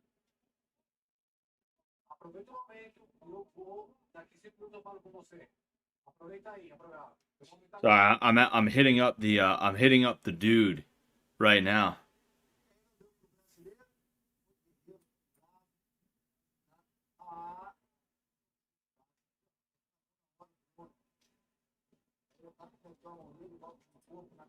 All right. Clowns in every fight. Talking about Cape. Yeah. Great win from Cape. I'm glad Keith missed the nut shot. Oh, yeah. Man, that was really good, you know? And I mean, Cape was patient, you know? He was patient even though he was aggressive, you know? He didn't over pursue in a way that was bad. You know, he made decisions that he needed to make, you know, instead of just focusing on the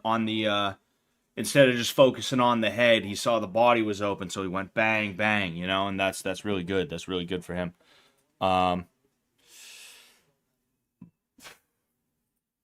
Can't wait for Dana to let steroids back in full swing, more KOs, more views. Yeah, I don't know about that, you know.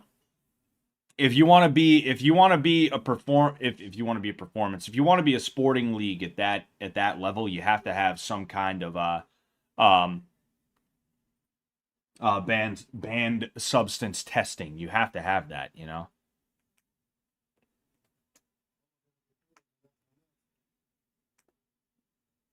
Here we have a couple of replays. Nothing really huge in these replays right now.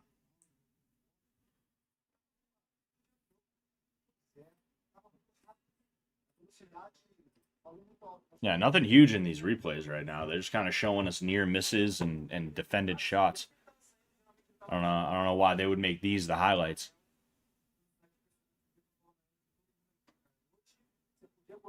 Ooh, that was nice.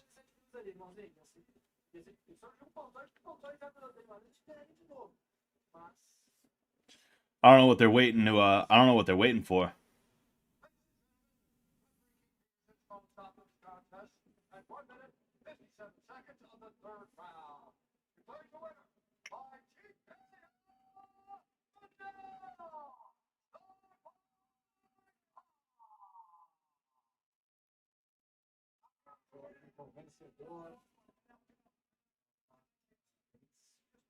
Acabou por você alguém que estará com 4 vitórias consecutivas, você destruiu ele e teve aí vitória internacional. Primeiramente,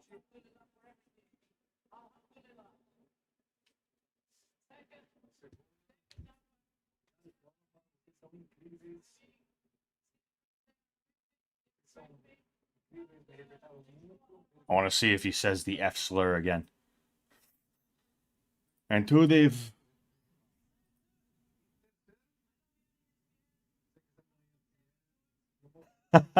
He just says, I know we're on ESPN. I won't say mean words.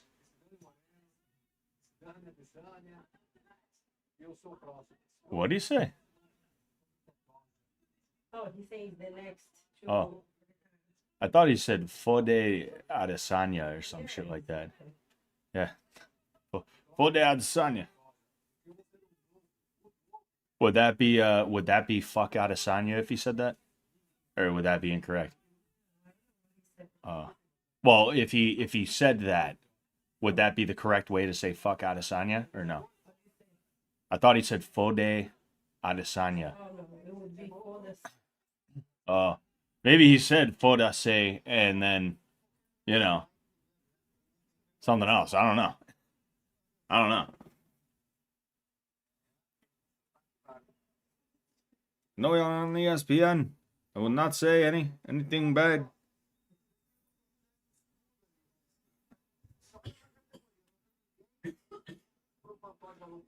He's saying fuck everyone from City Kickboxing because he hates Kai Kara France. Oh, that's funny.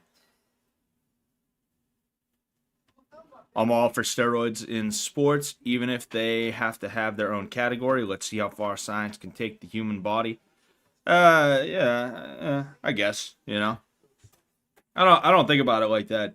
I just think like here's the thing. If there's no legitimate downsides to a drug, then I don't see why you should not be allowed to use it, right? Like, because that's one of the reasons why steroids were banned. Were banned is because I feel like I said that banned. I feel like that's how I said that the first time. Anyway, that's one of the reasons why steroids were banned was because there were health issues that were associated with long-term use. The type of long-term use that a bodybuilder or a pro athlete would be using them, you know? It's you know, it's not like that's not good, you know? But if there's a substance, right? Like at what point do we ban whey protein because there might be some issues with it with your heart? You know? At what point do we ban creatine? Right? Like the downsides to creatine and whey protein are not nearly enough as to where you would ever consider banning those things from competitive play or anything like that. And on top of that, can you even test for creatine and whey protein? Can you even test for those things? Probably not, right? So it's a situation that's sort of like, hey, what are we doing here? You know, I understand things where it's like, okay, someone who values their life, right? To someone who trophies aren't everything, but also they have the talent and the drive to be able to win trophies. When there's someone like that who doesn't want to have to do fucking like those kinds of drugs and shit like that, I don't think they should be at a disadvantage just because there's other people who are willing to do them and seriously hurt the longevity of their existence, you know? I don't think that's really fair. I don't think that's a fair way to do things. And when it comes to sports, regardless of what sport it is, you want to get as close to fair as you possibly can get, you know? And it's just, you know, if the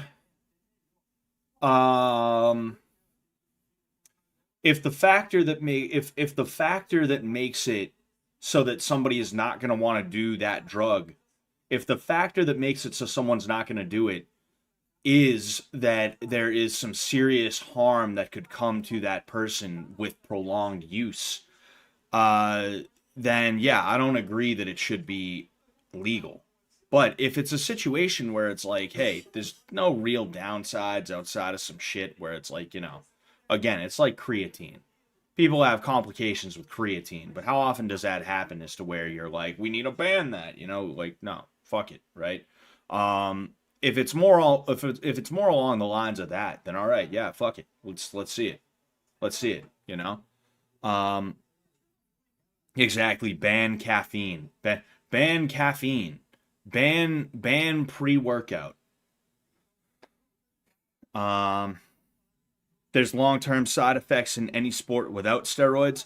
Well, yeah, but those are things that you can't remove from the sport. That just is what it is. You can't do anything about it, so there's no point in trying to do anything about it. i.e., CTE with MMA. It's going to be a fucking thing, no matter what. You can try and mitigate that risk, but you're never going to remove it completely. It's different when it's a banned substance. It's different when it's a substance that just taking the substance in and of itself greatly increases the chances of you having like liver disease or your balls shrinking or some other, you know, developing bitch tits or other shit like that, you know? Like those are two different things, you know? Those are two completely and totally different things. Louis J. Gomez is about to box some guy on X. Dude is coming on an electric scooter. For really? I mean, Louis is pretty fucking good, you know? I don't know if electric scooter guy is going to hold up. I don't know if electric scooter guy is gonna hold up, you know? Only tough guys drive electric scooters. Only tough guys drive those, you know? You know, one thing I love is the unserious tough guy. And what I mean by that is, you know how these lefties are like, I'm a loser. I suck. I'm just quirky. And I'm adulting today. Dude, I went on a bunch of side quests today. I went to the DMV. I call that a side quest. Yeah. But then they try and act like they're hardcore, like they punch Nazis. They try and act like that, you know. Cub Swanson, 29-14. Billy Quarantillo, we're just gonna call him Billy, 18-6, I believe. Again, it's a little weird. Cub Swanson is 41. Billy is in his mid 30s. But anyway, I can't stand people like that, you know. It makes me wish assault and battery was legal so that I could test every single one of those people as soon as they tried to talk. You know? Fucking 99% of the time you're, yeah, I suck. I want to die. I'll probably just kill myself. You know, it'd be great if somebody barged into this room and killed me. I don't want to live. My life sucks. I'm a loser. Quirky. Aren't I quirky? Hee hee ho. Right? Like, and those same people who are like, yeah, I ride a scooter because I fucking suck. Yeah. They're gonna try and get in your face over something, you know, and that's like the funniest fucking shit. Cub Swanson, fucking cholo shit.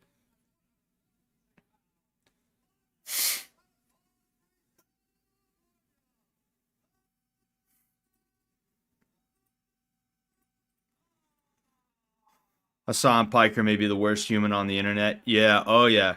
Uh-huh. You know? Oh.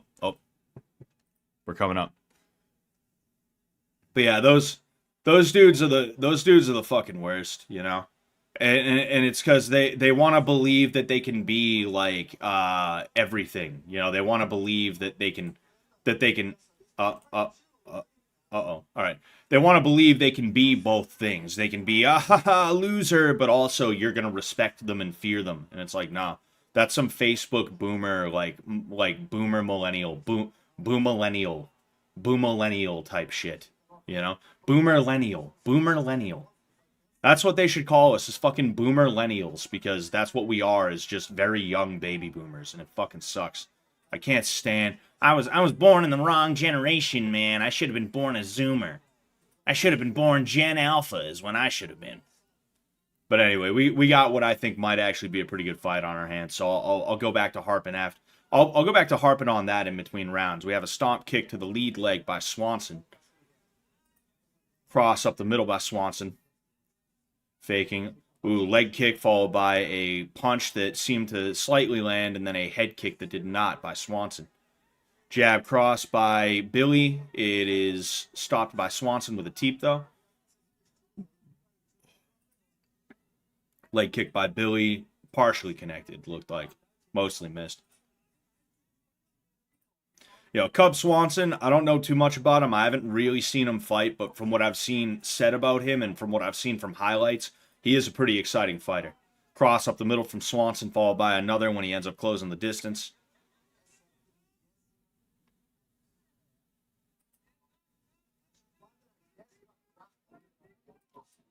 So it looks like Swanson might be switching stances. He's in a lefty stance right now. His hands are way fucking down. Like, way down. Like, literally to his side. Not even in a ready position, just dangling, you know. He ended up landing a lead right hand second ago. He switches back to his righty stance. I don't know. Maybe he's got like a taekwondo sort of thing going on. I have no clue, you know. But he ended up landing a decently hard calf kick a second ago.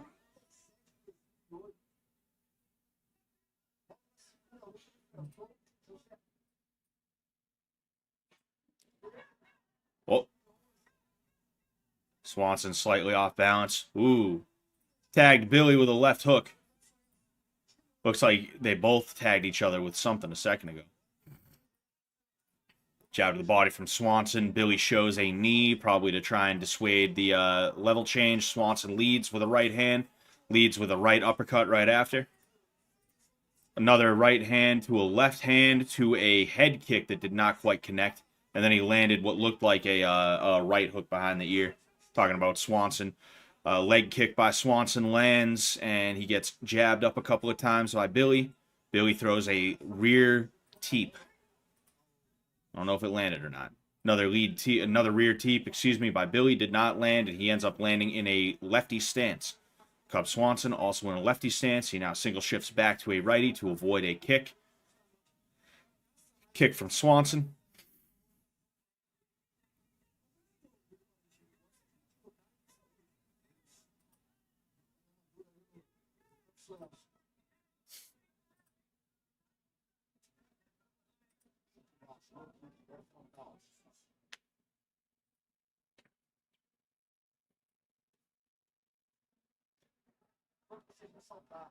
Oh, cross up the middle from Swanson lands. Jab attempt, don't think it landed. And, ooh, Swanson almost had a caught kick lead to a takedown, but he got out of the way.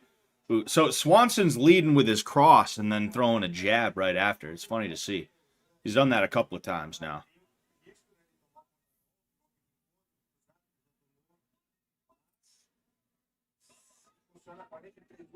Jab from Billy. Didn't really land.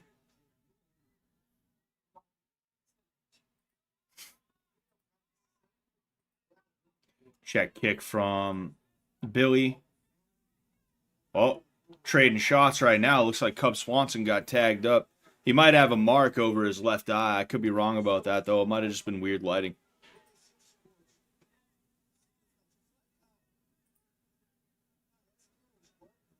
Teep from Billy, followed by an inner leg kick, followed by a missed stomp kick.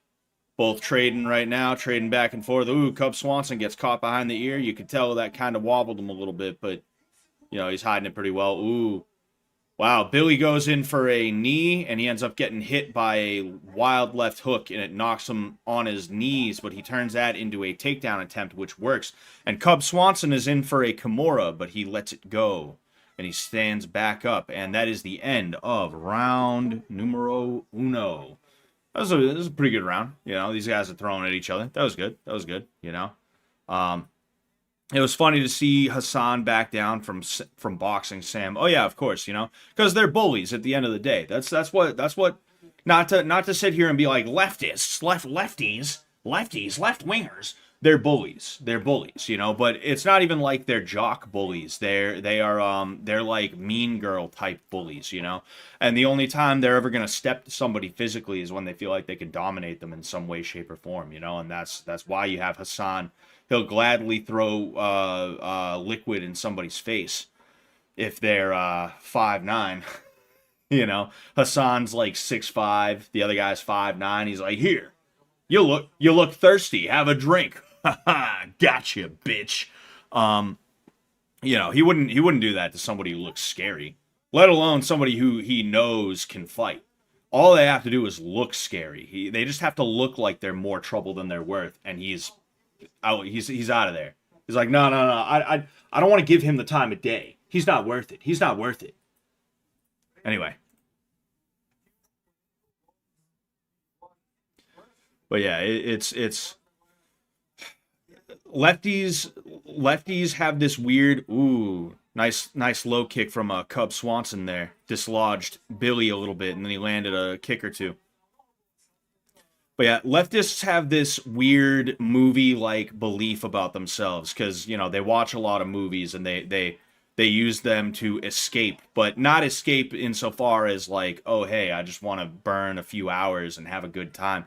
They use them as literal escapist power fantasies where when they watch the movie, they project themselves onto the lead and they want to believe that they would be the one who pulls up the chair and sits in it backwards and is like, so here's what you're going to do. You're going to get out of here and you're never going to come here again. And if you ever come here again, you're going to regret it. They want to be that guy because they think that's what actually happens in real life, but it doesn't, you know? And because of that, you see weird situations where, like, some dudes are just chilling, having a good time, and one of them lets, like, a bad word slip once because he's just having fun with his friends. And then, fucking all of a sudden, the leftist who, like, usually is recording. I saw this in a gym once. Some wannabe leftoid gym bro was like filming himself, and some guy it was like a teenager too, is the crazy thing. They love bullying teenagers. They have this attitude of like, he just needs to get his ass kicked to like 14-year-old kids. Dudes in their 20s and 30s, especially women in their 20s and 30s. Like, he just needs an ass whooping is what he needs, which is like fucking psychotic, you know? Ooh, that was nice. We're missing the fight here, but I want to make this point so bad. Fuck him. You know, like I saw it. There was this dude in a gym. He's this like wannabe gym bro, and some like teenagers let like a slur or something slip. You know, because they're teenagers, and that's what teenagers do. And he like on camera is like, "Yo, you want to get fucked up? You want to get fucked up? Don't ever let me hear you say that again." And it's like, dude, you're trying to bully a bunch of teenagers right now. You're in your 20s and you're trying to do that. Get out of here, man. You know? Fucking. The shit's just ridiculous. Oh, yeah. We are missing a really good fight, though.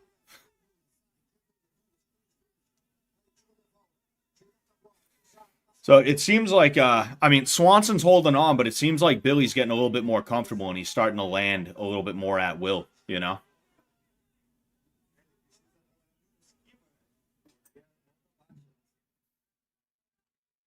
Up. Billy has Cub Swanson up against the cage. He drops for a single leg, and he has the single, but is he going to be able to finish it? No, he does not. He lets it go. He has an underhook right now. Goes for not an elbow, a shoulder strike. And he drops for a double leg. That was a nice takedown off the cage, and he is climbing to the back, it looks like. Yes, he is climbing to the back. Cub Swanson is up. And is he going to be able to get out of this? Billy throwing a knee to the booty, followed by what was supposed to be a knee to the head. And you saw Billy start kicking out Cub Swanson's legs to try and take his base away from him. That was a good move, but didn't really end up mattering anyway. These guys are really giving it to each other. Even when somebody's getting landed on, they're still giving it back, which is really good. You know, Cub Swanson took a few, and then he won that exchange there pretty easily, pretty handily. You know, he took a few in the process, but I think he got the better ones.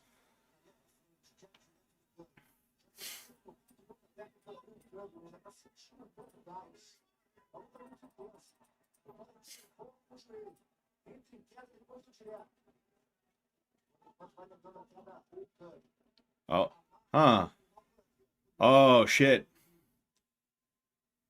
Damn, that was a little bit weird on Cub Swanson's part. You see, he went for, I forget what this is even called, but when somebody has a takedown on you, you can go one hand in between their legs and the other hand over, and you can tilt them, right? You can hit a tilt on them, and you can use that as a way to try and reverse the position, but he took his leg and he went for a small package at the same time, which is to say he used his right leg to block off the leg of Billy, and that took that away from him. All he had to do once he got that body lock was to pull him back and roll, and he would have been there. He would have been all set, you know. But it just didn't work out for him, you know.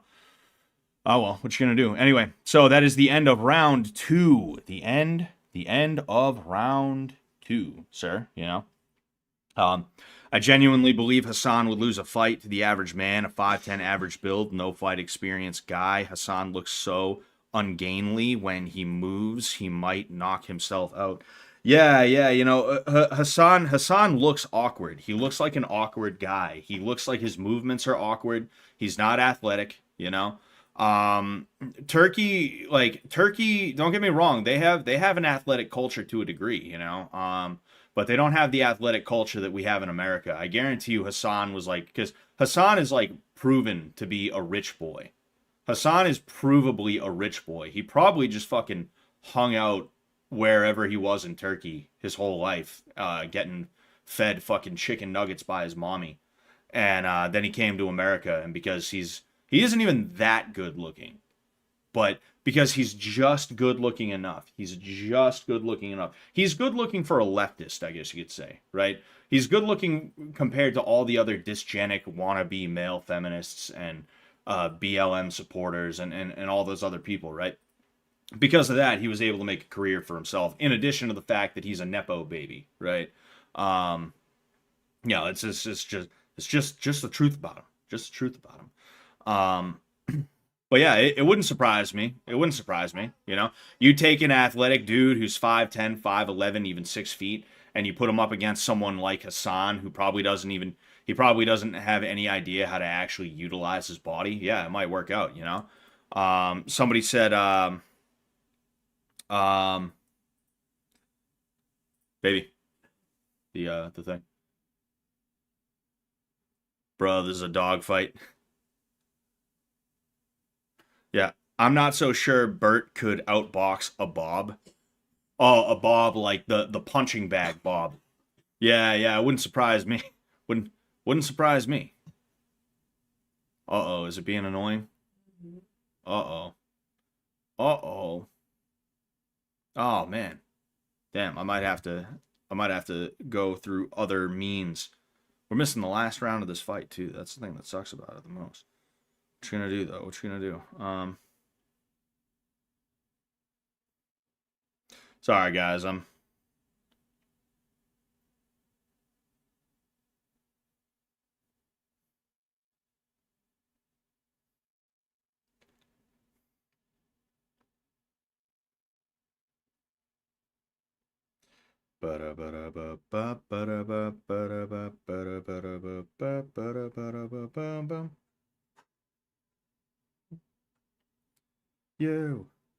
You work all night, and when you work, you just feel all right. Oh man, we missed a KO. We missed a KO. I would assume it's a KO. I would assume it's a KO because he's getting up slow. You know, he's a little shaky. Damn, that sucks. I had to pull it up on my UFC Fight Pass on my phone. That's what I had to do. You know, just my UFC Fight Pass. You know. Turkish people aren't good at any sports, maybe wrestling their best. Yeah, and it's because they in fact, you know what? While we're waiting on the next fight, I'm gonna show you guys something. I'm gonna show you guys something.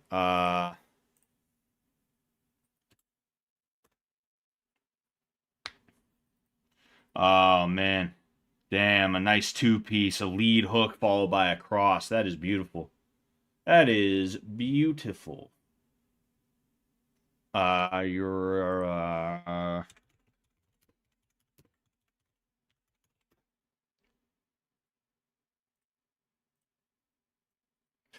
This right here, all right?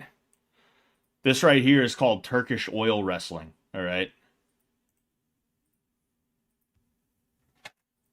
We're waiting on the next fight, so I'll show it to you. Take a good look. Take a good fucking look, all right?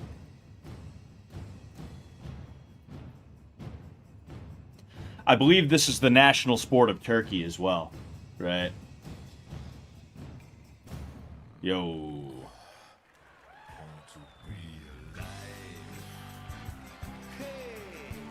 It gets even better. It gets even better. I know what you're thinking. It goes even further. You're gonna see. You're gonna see in a second. You're gonna see in a second.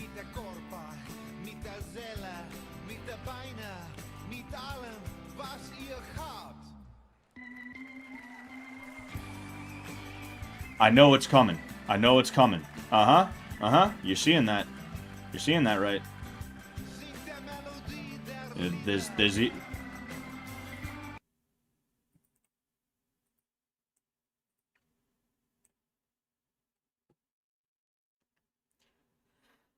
You're not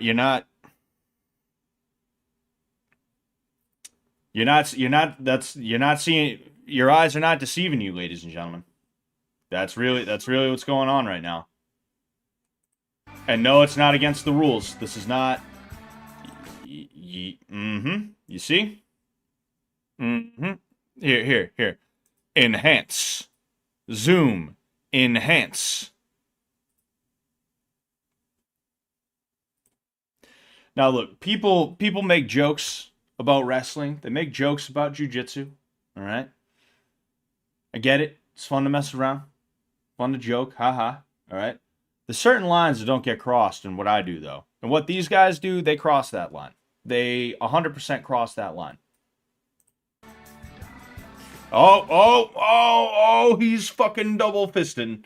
He is double fisting that Derek. He is all the way in there. He is almost elbow deep in that bitch. He is almost elbow deep.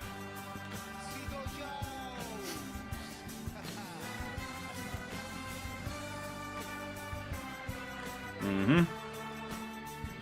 Oh, yeah. He said, you know what? Hey, you grab a handful, I grab a handful.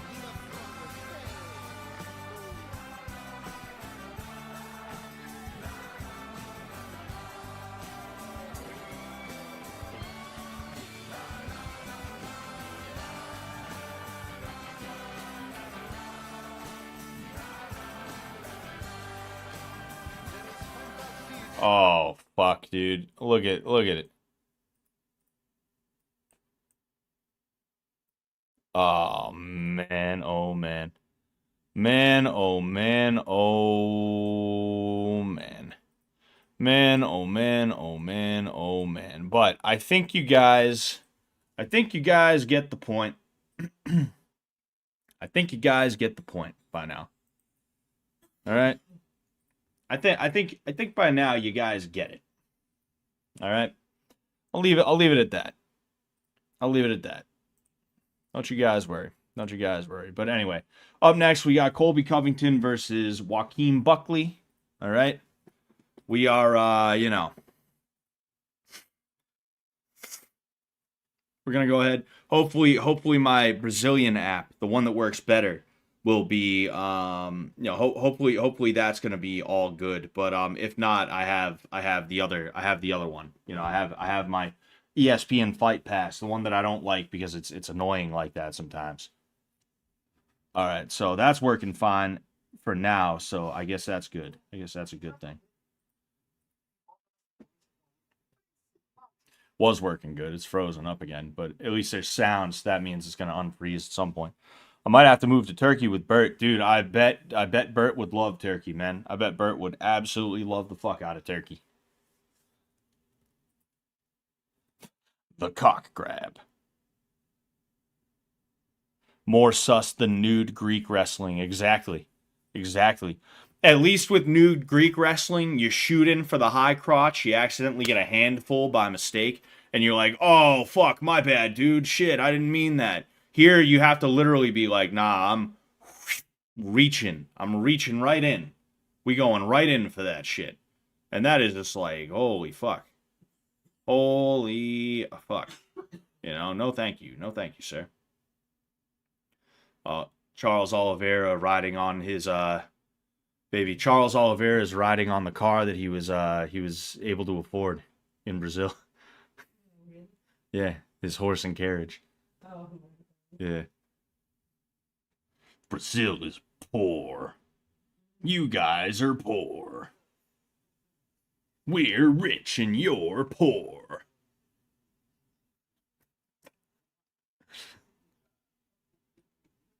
How long you guys? Oh, that's funny. They're fighting at the Amalie Arena.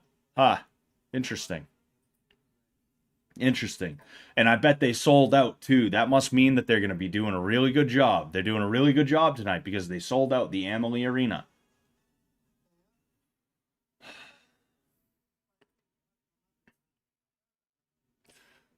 I was gonna ask how long until let's do bets, guys. How long until my wife gets tired of me making fun of Brazil and she's like, I want the divorce.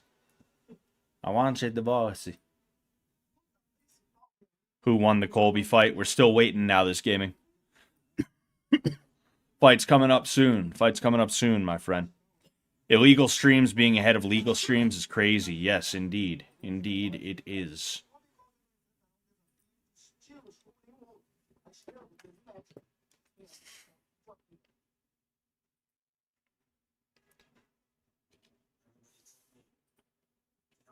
I only want a burning desire. Let me stand next to your fire.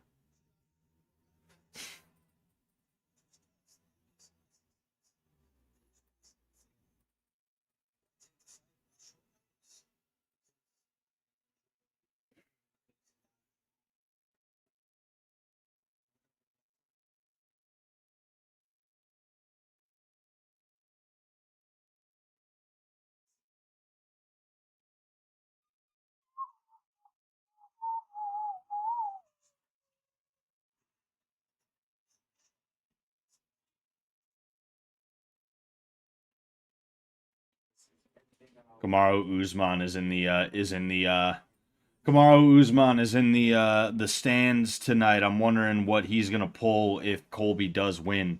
You know, I wonder what he's gonna try and pull if Colby does win. You know.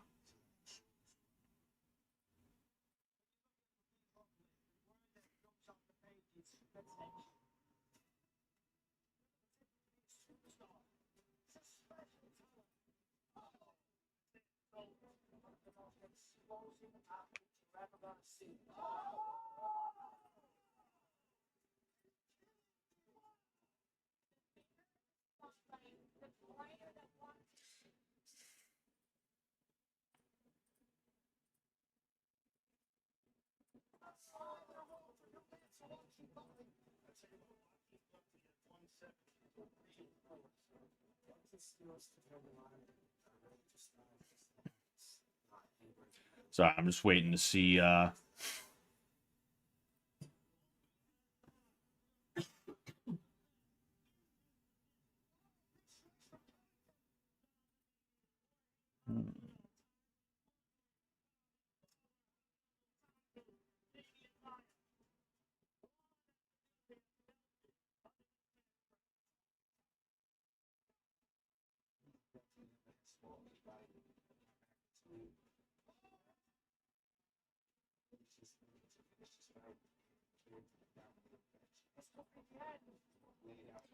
Just waiting for the fight right now. I don't have a lot to talk about, you know? Damn alien drones sucking up all the bandwidth. That's exactly what it is. The aliens want to watch the fights.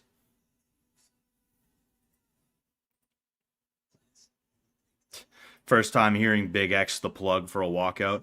Yeah, something I talked about, I think, last weekend was how I can't stand unoriginal walkouts where some guy's like, hey, man, dude, I'm going to walk out to lose yourself.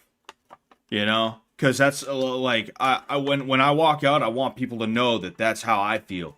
Is I only got one shot and I'm not going to miss my chance to blow. Because, you know, opportunity comes once in a lifetime, yo. Like, they do that shit, you know? Like I can't stand that shit. Can't stand that shit. Or many men by fucking 50 Cent, you know? It's like, oh dude, yeah, so many people wish death on you, bro. Somebody called you a pussy on the internet. That means many men wish death upon you. There's blood in your eyes, dog, and you can't see. It's like shut the fuck up. Knock that shit off, you know? It's annoying. It's fucking annoying, kid. That's what it is, dude. It's fucking annoying. Walkout song. Sung by Chris.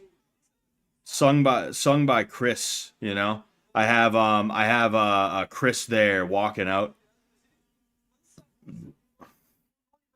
Nah.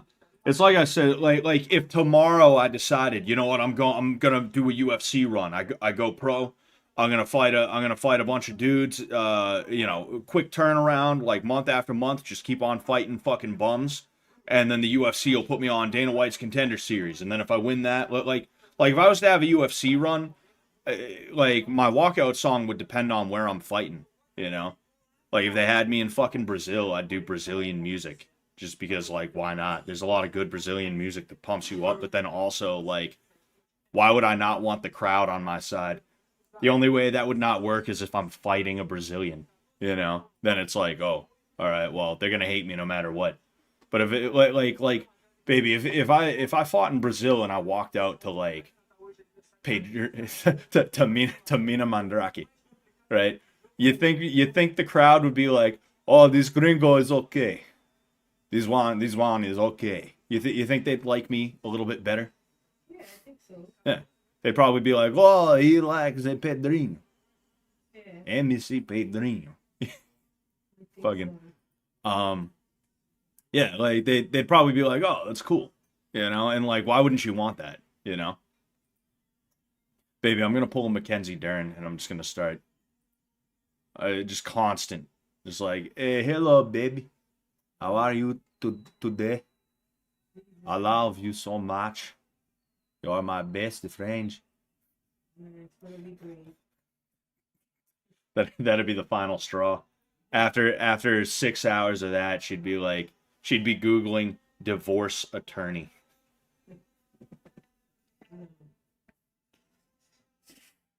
Uh, the one of the guys at the gym has this song on his playlist. I am a real American. Fight for the rights of every man. Oh, Hulk Hogan's with him? Oh, shit, yeah, Hulk Hogan's with him. That's pretty sick.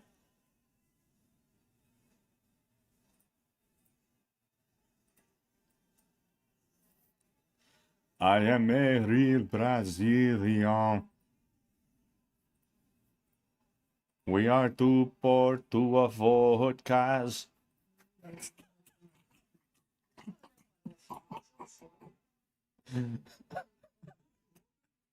She's she's she's mad at me right now. She's not letting me see it, but she's like, shut the fuck up.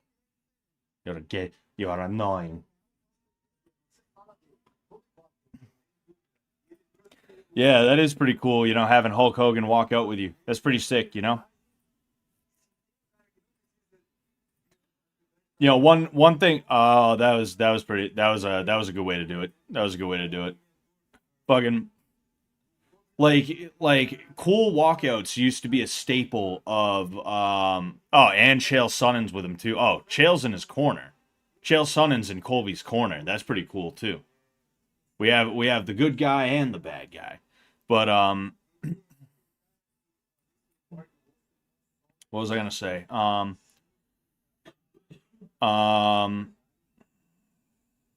yeah, like specifically for Pride Fighting Championships, like the pageantry of those walkouts was so fucking great. It made everything so much cooler. In fact, I'll show you what I mean after this, right? Because this is the last fight. In fact, you know what? I'm gonna fucking pull him out right now, right? I'm gonna pull them up now so I don't forget. Just pull one or two of them up.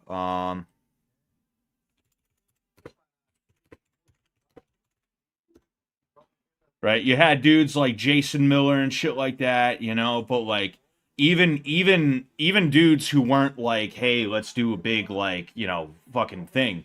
I still can't believe I interviewed Jason Miller. Fucking I gotta get him out here. I gotta organize a fucking seminar with him. I still got his number. I would assume he would answer me, especially if I was like, hey, come out here, we'll pay you. That's crazy, man. I never like if you're watching right now and you didn't already know, I interviewed Jason Mayhem Miller, the guy from Bully Beatdown, and he's also a very good fighter. You should definitely check that out because it's a good interview. But Joaquin Buckley, 20 and I believe 8 or 6. Colby Covington, 17 and 4. Colby is 36 years old. Joaquin is 33-0. All right, and we are going to get started in a second. The app is being annoying, so I have to switch to my thingamabob.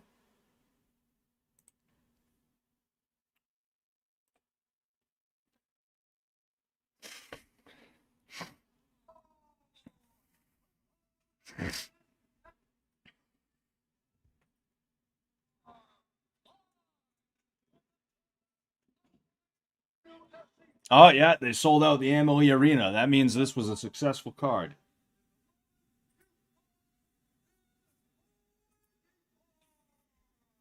Isn't Mayhem Miller full-blown mental? Nah, he just had he had issues. I mean, look at if you look at the interview, he was very lucid. He was very calm, cool, collected. You know, really just an all right guy.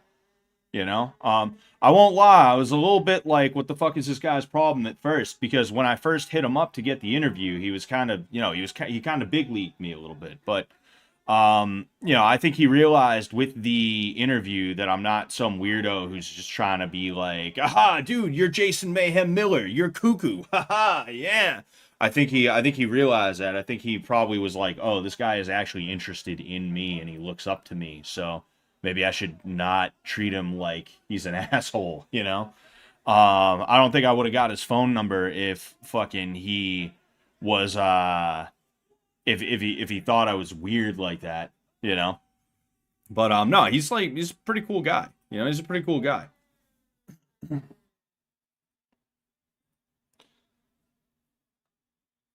Mayhem isn't the bully beatdown dude. He is the one that fought both Diaz brothers and fought the best.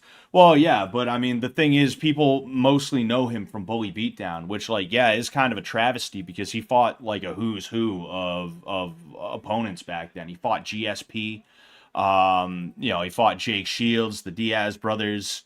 He fought Sakuraba, right? He fought so many fucking guys. He fought a who's who of people back then, you know, and that was like, that's fucking amazing that he was able to do that, you know? That was so cool. Baby. Yeah. It's being annoying. All right, so we're gonna go ahead.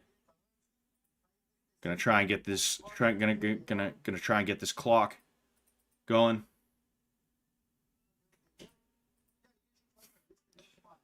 All right, and all right. I think we got it. Wow, you can see how much bigger Covington is to Buckley. It's like, it's crazy how much bigger he is, meaning tall, how much taller he is. But Buckley is like clearly more chiseled, you know. He's clearly got more muscle mass, which means when he hits, it's really gonna hurt, you know. But I didn't realize Buckley was so small because I think Colby is only like 6', 6'1". He might even be 5'11". Colby Covington might be 5'11". I might be like an inch or two taller than Colby, which is such a crazy thought, you know. But yeah, that'll help. That'll help Colby for sure, you know. You know, Colby's a D1 wrestler, you know. I wouldn't be surprised if he shot in for takedowns, although Colby started boxing a little bit more. You know, he uses that wrestler's pace with his boxing to make it, a little bit harder to deal with, you know. But that's the thing is, with Buckley, he really only needs one. If he gets one, he's good, you know. Hook from Covington, deflected by Buckley. You know, Buckley calls himself the Buck. Fucking Colby's gonna break the Buck. Fucking jab from Colby. Buckley moved in. You see, Buckley seems to be pretty good at exploding in, you know. He seems pretty good at closing distance, and he has to be if he's gonna be that. Like I said, I don't know how tall Buckley is, but he looks definitely undersized compared to Colby. You know, we're gonna look that up in between rounds. Yeah, you know what? Oh, Colby shoots in, Buckley sprawls, and then he bails out of the sprawl. He circles out of it. That was good on his part. That's going to be a big piece. That's going to be a big piece for Buckley in this fight, is if he can stop Colby from wrestling. Because if Colby doesn't feel comfortable on the feet, he's going to default to that wrestling. A high kick from Buckley is deflected by Colby. You already see a little bit of damage on Colby's right side. This is a lefty versus lefty matchup, it looks like. So we are, we're in a situation where, like I said, Colby's tough, but, Buckley packs a punch. Buckley definitely packs a punch, So it's a situation where it's like, okay, what could happen? What could happen here?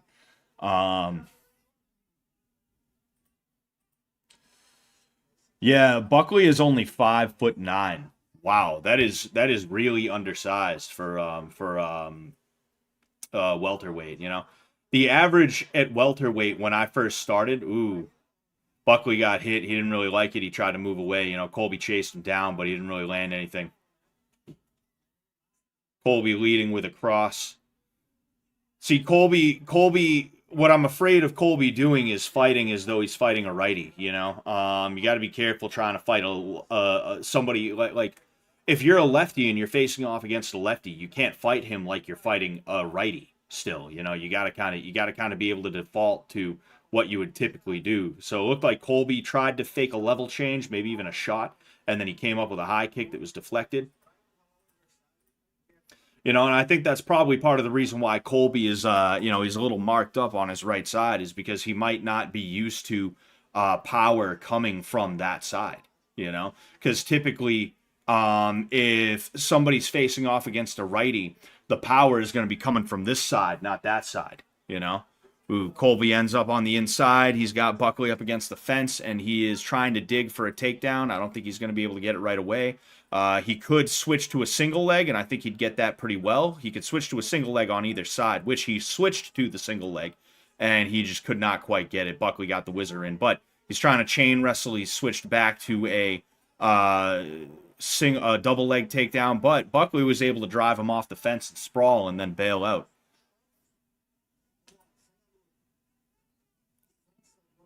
Ooh, yeah. Colby's taking a few, you know. See, Colby's got to use straight punches. He's got to use straight punches. And what Buckley just did right there was pretty good. He followed the punches in. You know, he followed the punches in. And that was good. See, Colby's got to set up his shots a little bit better. If he can set up his shots a little bit better, he's going to be in good shape. You know, if he starts throwing... Oh, hey. Oh. So that's the end of the round. Colby got dropped, and yeah, I don't. There's no way that there's no way it ended there. There's no way it ended there. Yeah, Colby's bleeding over his brow. I don't think that's enough, though. I don't think that's enough. Fucking Buckley's full name is Joaquin Buckley. Holy shit! Born in St. Louis. Born in St. Louis.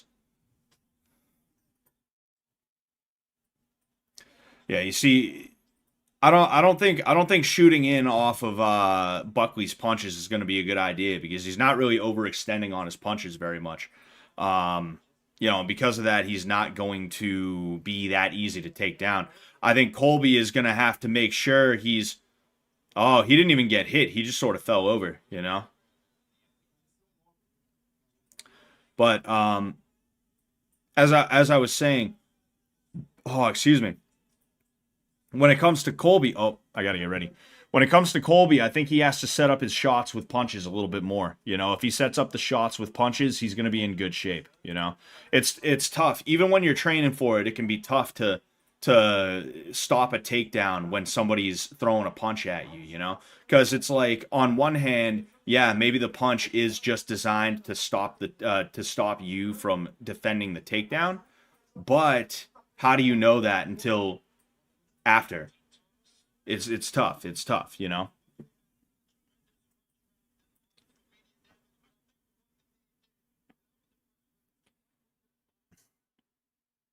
Yeah, you see, Colby's letting him fight from, Colby's letting him fight from his range. He's letting him work into that range, which is not good, you know. And I think that's just because of the way that Colby tends to fight. You know, he tends to overextend on his punches a little bit. He leads with his head, and it's just not working out for him. You know, I think Buckley's probably a little bit too good of a striker for him to get away with that. You know.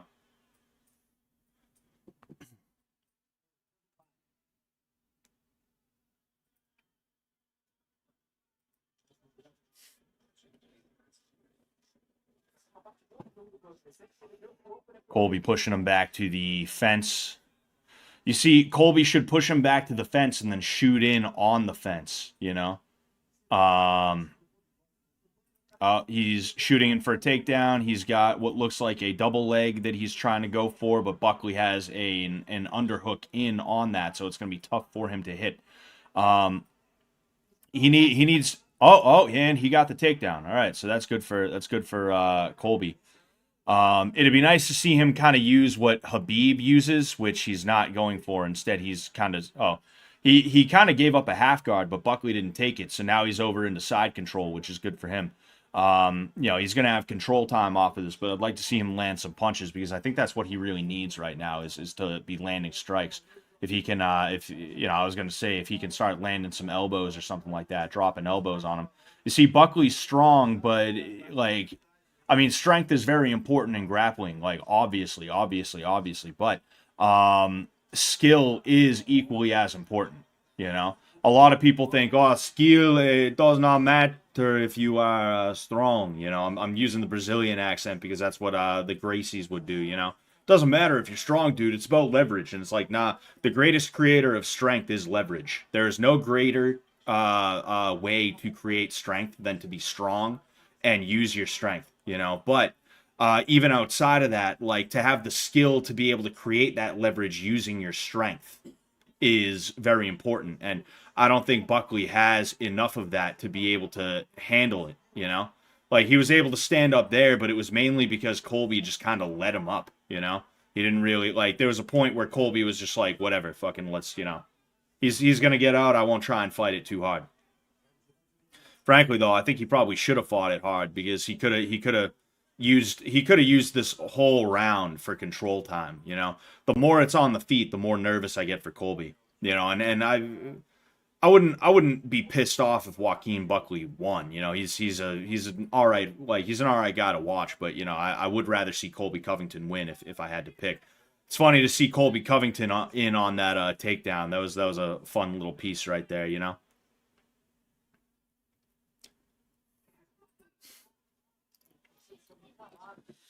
Buckley's in a he switched to a righty stance for a second. Now he's back into his lefty stance. That was a nice little overhand left from Colby. Looks like it might have landed. Trading jabs. It looks like Colby got the better of that one. Colby leading with that cross, and I think he might have got pieced up on the way in, but I think he might also landed that cross. Goes for an inner leg kick on Buckley. Oh, yeah, jab cross, low kick by Buckley.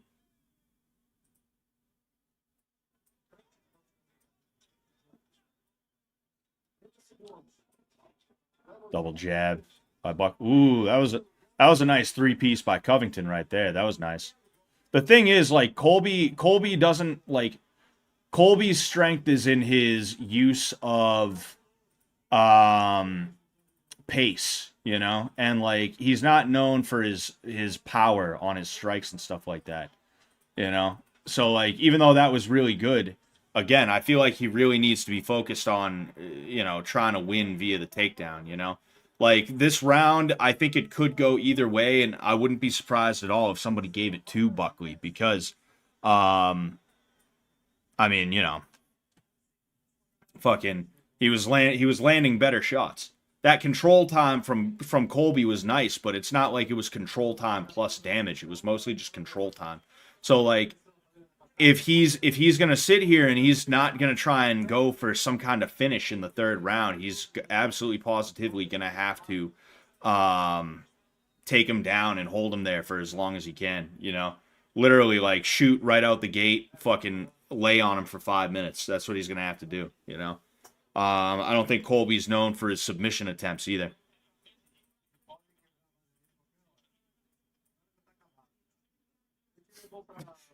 It's on ESPN2 for free if you pay for it.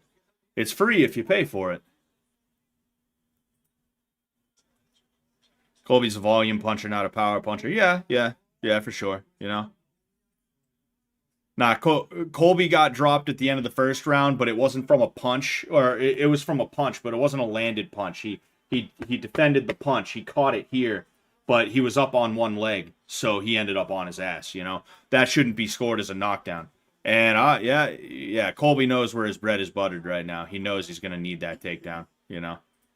Again, like he can't just be fucking level changing. He's got to throw punches to get that if he wants it, you know.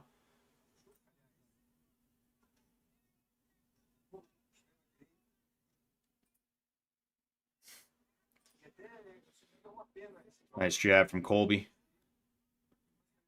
You know, like part of Colby's problem is that when he's throwing the punches, he's moving forward. So he's throwing punches. Oh, okay.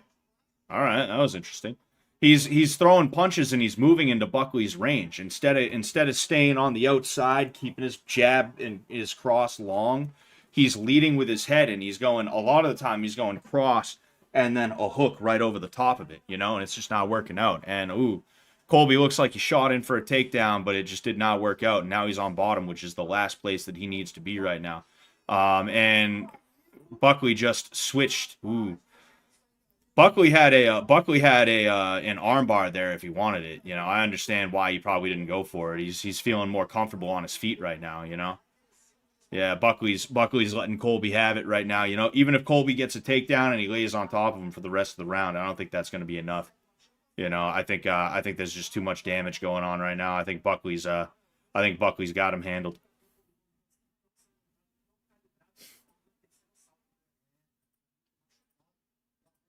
Oh, oh well.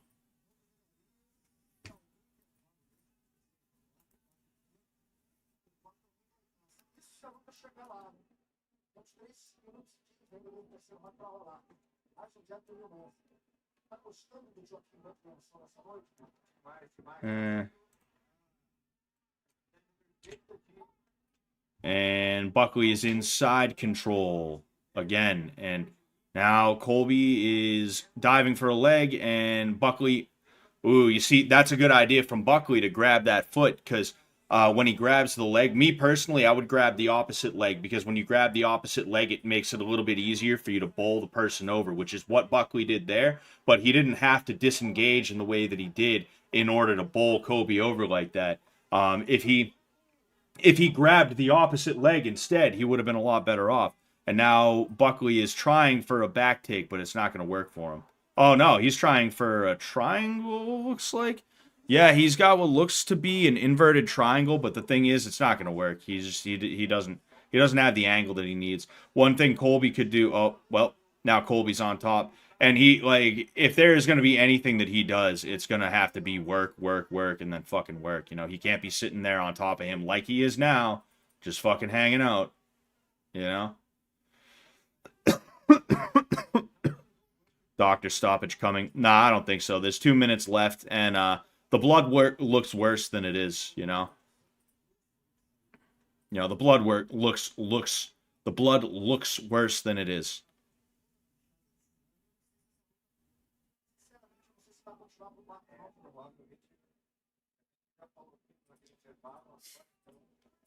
See Colby going low, low, and then high. You know, going body, body, head.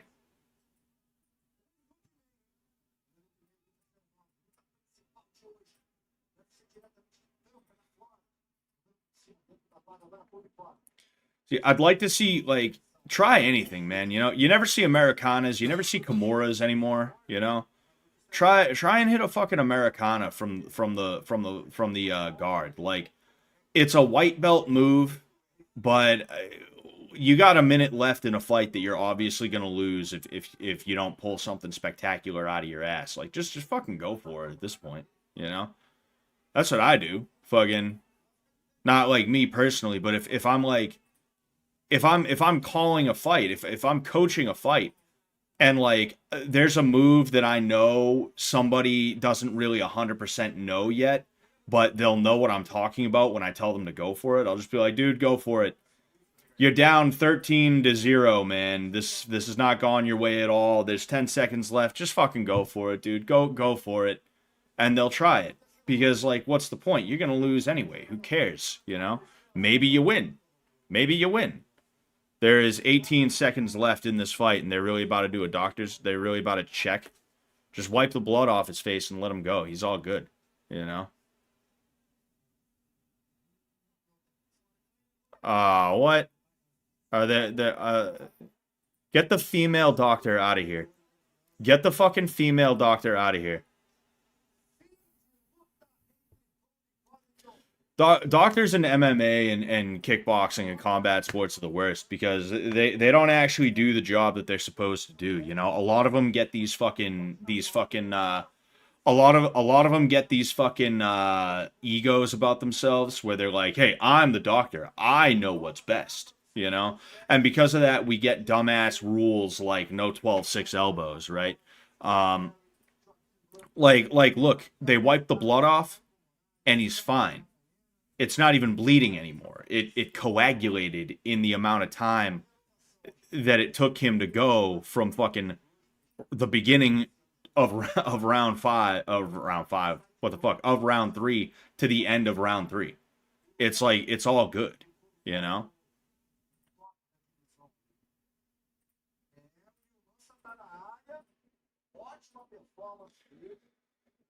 And you see kind of what I'm talking about there. That was a check hook. That was a check hook, right? But yeah, that is a pretty nasty cut. But like with 18 seconds left, it's like, come on, man, come on, dude, let him fucking have it, you know?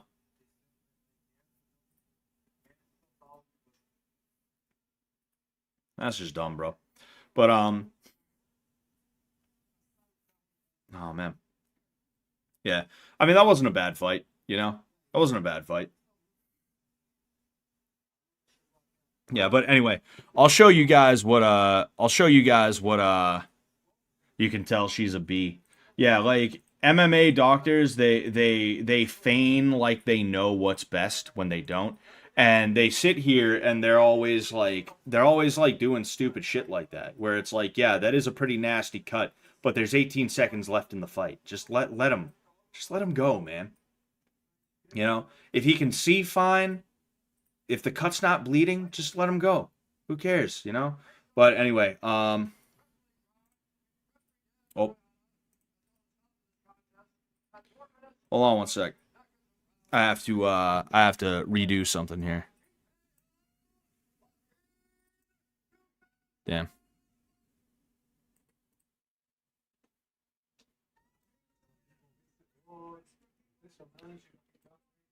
So yeah, like fucking best Jason Mayhem Miller entrance, okay? Right here. Right, look at that. I'm pretty sure Sam showed this one on whatever it's called. You know, Sam showed this on PGL at one point.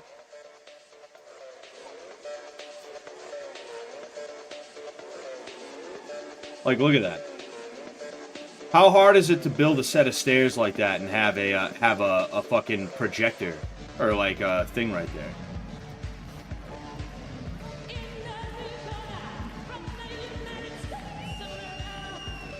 It's funny as hell, dude. Hell yeah.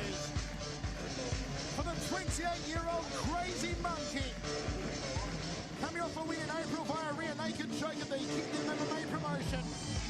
The fifth rear naked choke win of his career. It's fucking crazy. Anyway, like, you know, now let's hold on one sec. Listen, in front of me here, Okay.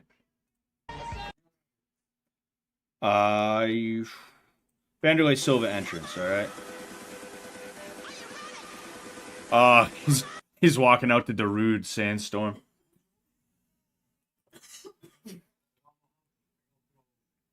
Like, look at this, right?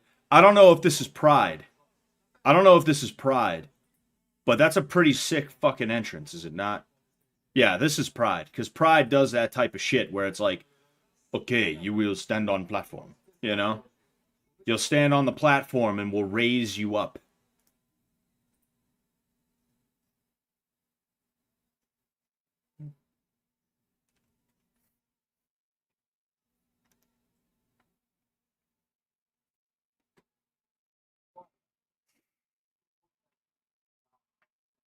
Like, this is the shit right here. This is fucking awesome, dude. Like, I'll let it play. Like, that's fucking crazy, dude. You know?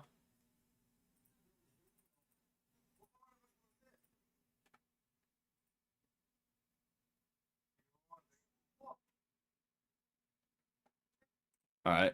Now let's see Fedor Emelianenko, right? Fedor has some of the best walkouts just because, like, there's just that imposingness to him, right?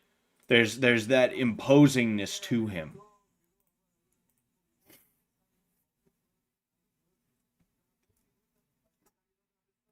Final Conflict 2000 is having walked out in a fight promotion that has literally better walkouts than the UFC, and it's a backwater regional promotion. Like, if I mention the name, you'd be like, I've never heard of it, right? It's actually gaining steam in my region. It's one of the premier it is one of the premier promotions in my region, right? But like, in terms of the greater MMA world, you're just like, oh yeah, like I really don't, never really heard of it. They have better walkouts there. And it's just, you walk out from behind a curtain and you walk down some stairs. Just the act of having to emerge and then walk down a set of stairs while the music is blasting and the lights are playing. That's so much better than just, you walk out of the tunnel. You walk out of the tunnel, you go down the line, and you fucking get in the cage. All right, get in there, It sucks. Fedor is the ideal male physique. Oh yeah, like everything about Pride was just so good, man. Everything about Pride is just so great. Fucking even Boss Rutan and the Fight Doctor, I forget what his real name is, like they were just such a good commentary team, even better than Joe Rogan, Like Steven Quadros is his name. Like I honestly would take them over Joe Rogan and even Mike Goldberg. Mike Goldberg was the man back in the day. Everybody loved the hell out of him. And it's Pride was just superior. It was just superior. And it didn't fall because it sucked. It fell because there was just weird Yakuza type shit, that ended up getting exposed. And certain people went to jail. And it just didn't work out for them. It just didn't work out. They couldn't keep it going. They tried Dream. Ryzen is now the premier Japanese promotion, and it's not that good. It doesn't have the international appeal that it once did, Or if it does have international appeal, because I know what's his face, the wannabe samurai, he's Czech. I forget what his name was. I don't know why. Not Blachowicz. He beat Blachowicz, I'm pretty sure. Why can't I remember his name? He fought Alex Pereira over the summer. I forget what his fucking name is, but like they have some European dudes and stuff like that, but it doesn't have the international appeal that Pride had, and it especially doesn't have the Western appeal that Pride had. Yuri Prohaska. Yeah. You're right, JT. You're right, JT. Fucking man.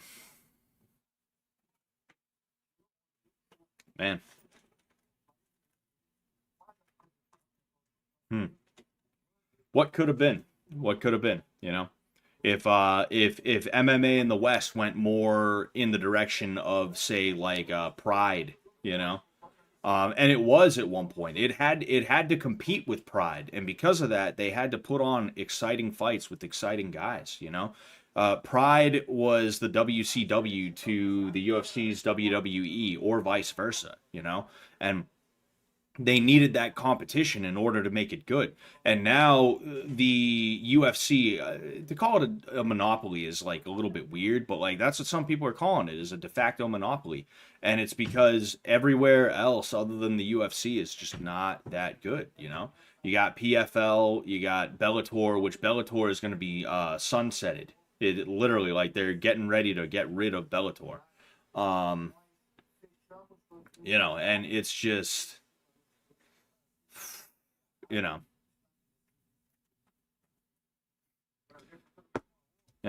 It does just really suck, It really sucks. The pageantry, like Dana's the laziest promoter, if we're being honest here. He's the fucking laziest promoter. It's just the fact of the matter, What does Dana do to actually promote fights? He just sits here like, oh, John Jones is the greatest ever, and if you don't fucking agree, you're wrong, kid. Like, he just sits there like that. That's his fucking thing. That's his whole thing. But like, what does he do to really promote, and what does he do to make his cards good outside of, yeah, we're having two dudes fucking fight, kid. That's what hey, that's what they're doing. Come watch, dude. Like, what does he do outside of that? He doesn't do anything. He has the power to be like, nah, let's make the walkouts good. Let's make the this good. Let's make the that good, you know? But he doesn't want to do that because he's just fucking lazy. And as long as he's getting paid, he's not gonna change anything. Because why take risks? Why take chances? You know, why be a force for good in the MMA world if it's not directly earning you money? Because that's the thing is, Dana White for a long time was a really, really good thing for MMA. He brought it out of the dark age almost single-handedly. You have to give Dana White credit where it's due. MMA would not be what it is today, in the West at least, if it was not for Dana White. I do think Pride maybe could have came over to the US and maybe had a little bit of success, right?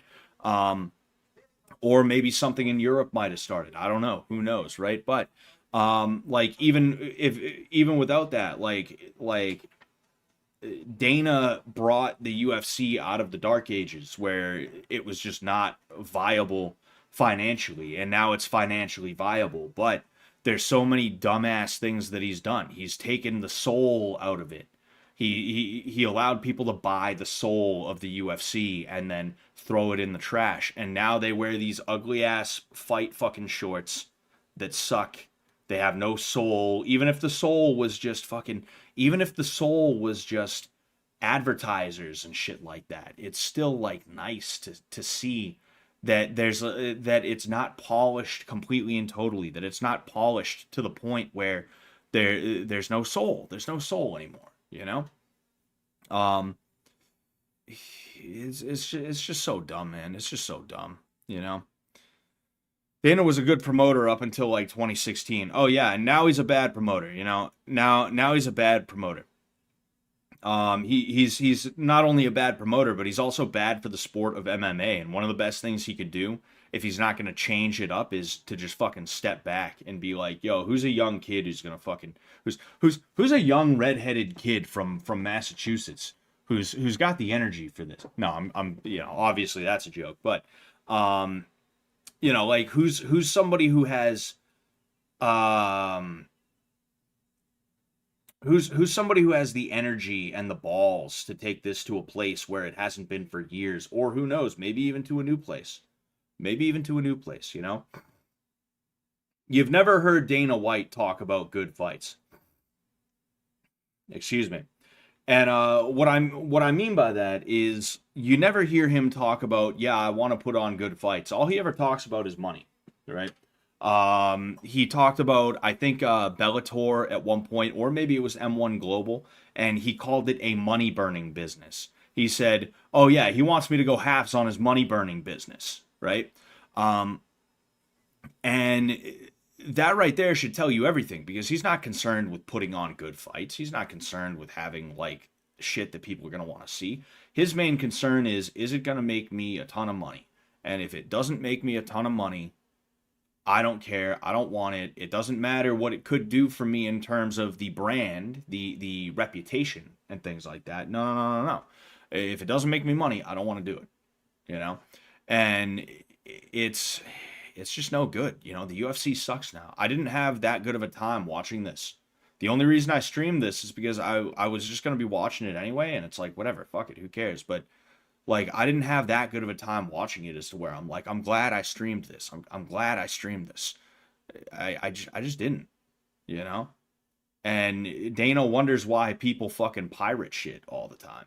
It's because his shit is not worth paying for. It's worth it just enough as to where you're like, all right, I want to see what's going on. But it's not worth it as to where you're like, I want to support this, you know? If Dana was smart, he wouldn't look at pirators as though they're evil or anything like that. He'd look at them and be like, that many people are pirating my shit.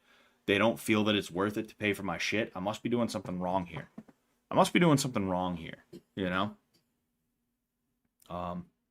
You see Joe Rogan was sitting on his phone the entire time last event. Wouldn't surprise me. Not even a little bit, you know?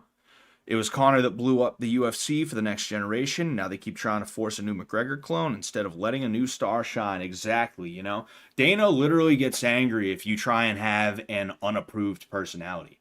If you have a personality where you do or say anything, it doesn't even have to be like something that is aggressive towards or insulting towards Dana or the UFC. If you just say, I'm going to be the best ever, Dana responds like, yeah, I don't know why he's saying that. He can't just let people have their own personalities and shit like that. He can't let people build themselves. I saw it. I think it was in a YouTube comment section. Someone said, we are now in the era. We are now at a point in time where the UFC is going to say, these are your stars and you will like them, as opposed to just letting people naturally sort of do their thing, you know? You're not going to have a Nick Diaz or a Nate Diaz anymore. You're not going to have a Conor McGregor that feels natural anymore. Even Colby Covington. Like, I like Colby Covington's character. Doesn't feel natural. Never felt natural. Never felt like he was really in it, you know? You're going to have people who, I mean, they're all trying to be Conor McGregor, but they're trying to be Conor McGregor badly, you know? And you're not going to be allowed to have a personality. You know, you might be assigned a personality, or you might be allowed to have a personality by Dana, who has decided he's going to give you a big push. But you're not going to have somebody who comes in, scores a big knockout in their debut, and they're like, hey, they say some crazy shit on the mic, and then they walk off, and then Dana's like, yeah, it was a pretty impressive knockout, you know? I don't know. Maybe the kid's got some promise. It's going to be like, hey, I am MMA, dude. Fuck all y'all. I am MMA. And then fucking Dana later on, like an hour later in the night during the press conference, is going to be like, yeah, I don't know what that guy's fucking problem is. He's a dummy. He's a dummy. You know? Literally happened with Kevin Holland. He literally was like, he told a story. He said, we had Kevin Holland on Dana White's Contender Series. He kept talking. I was like, I don't want that guy. I don't want that. I don't want this guy in the UFC. He's talking during his fight. He's clowning on the guy. And they didn't give him a contract right away. And then they needed a short notice replacement, and nobody would take it. And he's like, all right. His exact words were, let's call Big Mouth. And that's how we got Kevin Holland, who is a fan favorite and is, for all intents and purposes, extremely fun to watch. And when he's on a card, you're like, oh, this might be a good card. This card is improved by his presence, you know? It's so stupid, dude. It's so fucking stupid, you know? He clips the wings of people who are trying to help him to make money. And it's so dumb. And it's because at this point, is it really even the fighters that are making them money, or is it kind of like a McDonald's situation? Because what a lot of people don't realize about McDonald's is McDonald's has become less of a burger joint and more of a real estate company. And the reason I say that is because corporate, yeah, sure, they make burgers, they make fries and all this stuff, and they send those places out to the franchisees. But where they really make their money, is on selling land that they own or renting land that they own out to the franchisees. That's really where the money comes from for the McDonald's Corporation. The burgers and the fries, that's for the franchisee to make his money. McDonald's is making money off of renting the land for the McDonald's location to the franchisee. Dana, yeah, sure. I'm sure he's making money off the cards and stuff like that. I'm sure he makes money off the fights, you know. But what I really think it is probably his way of trying to go to advertisers and be like, hey, we had 40,000 pay-per-view buys or something like that. That's like really low, but you get the idea. We had this many pay-per-view buys over the last year. You should give us money and we'll stick your logo on the octagon, or we'll have a Hershey's chocolate syrup replay of the day. We'll have a Vicks NyQuil move of the day. You know, after the show, we'll say the Vicks NyQuil move of the day is that Darce choke from Joe Schmo in round 3 of his fight versus Schmo Joe, you know?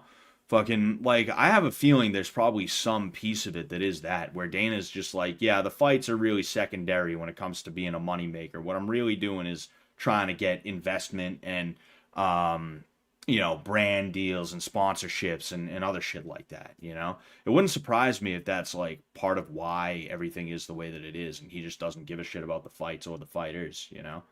It wouldn't surprise me. I think we might be onto something there. I think we might be onto something, you know? Fuck him.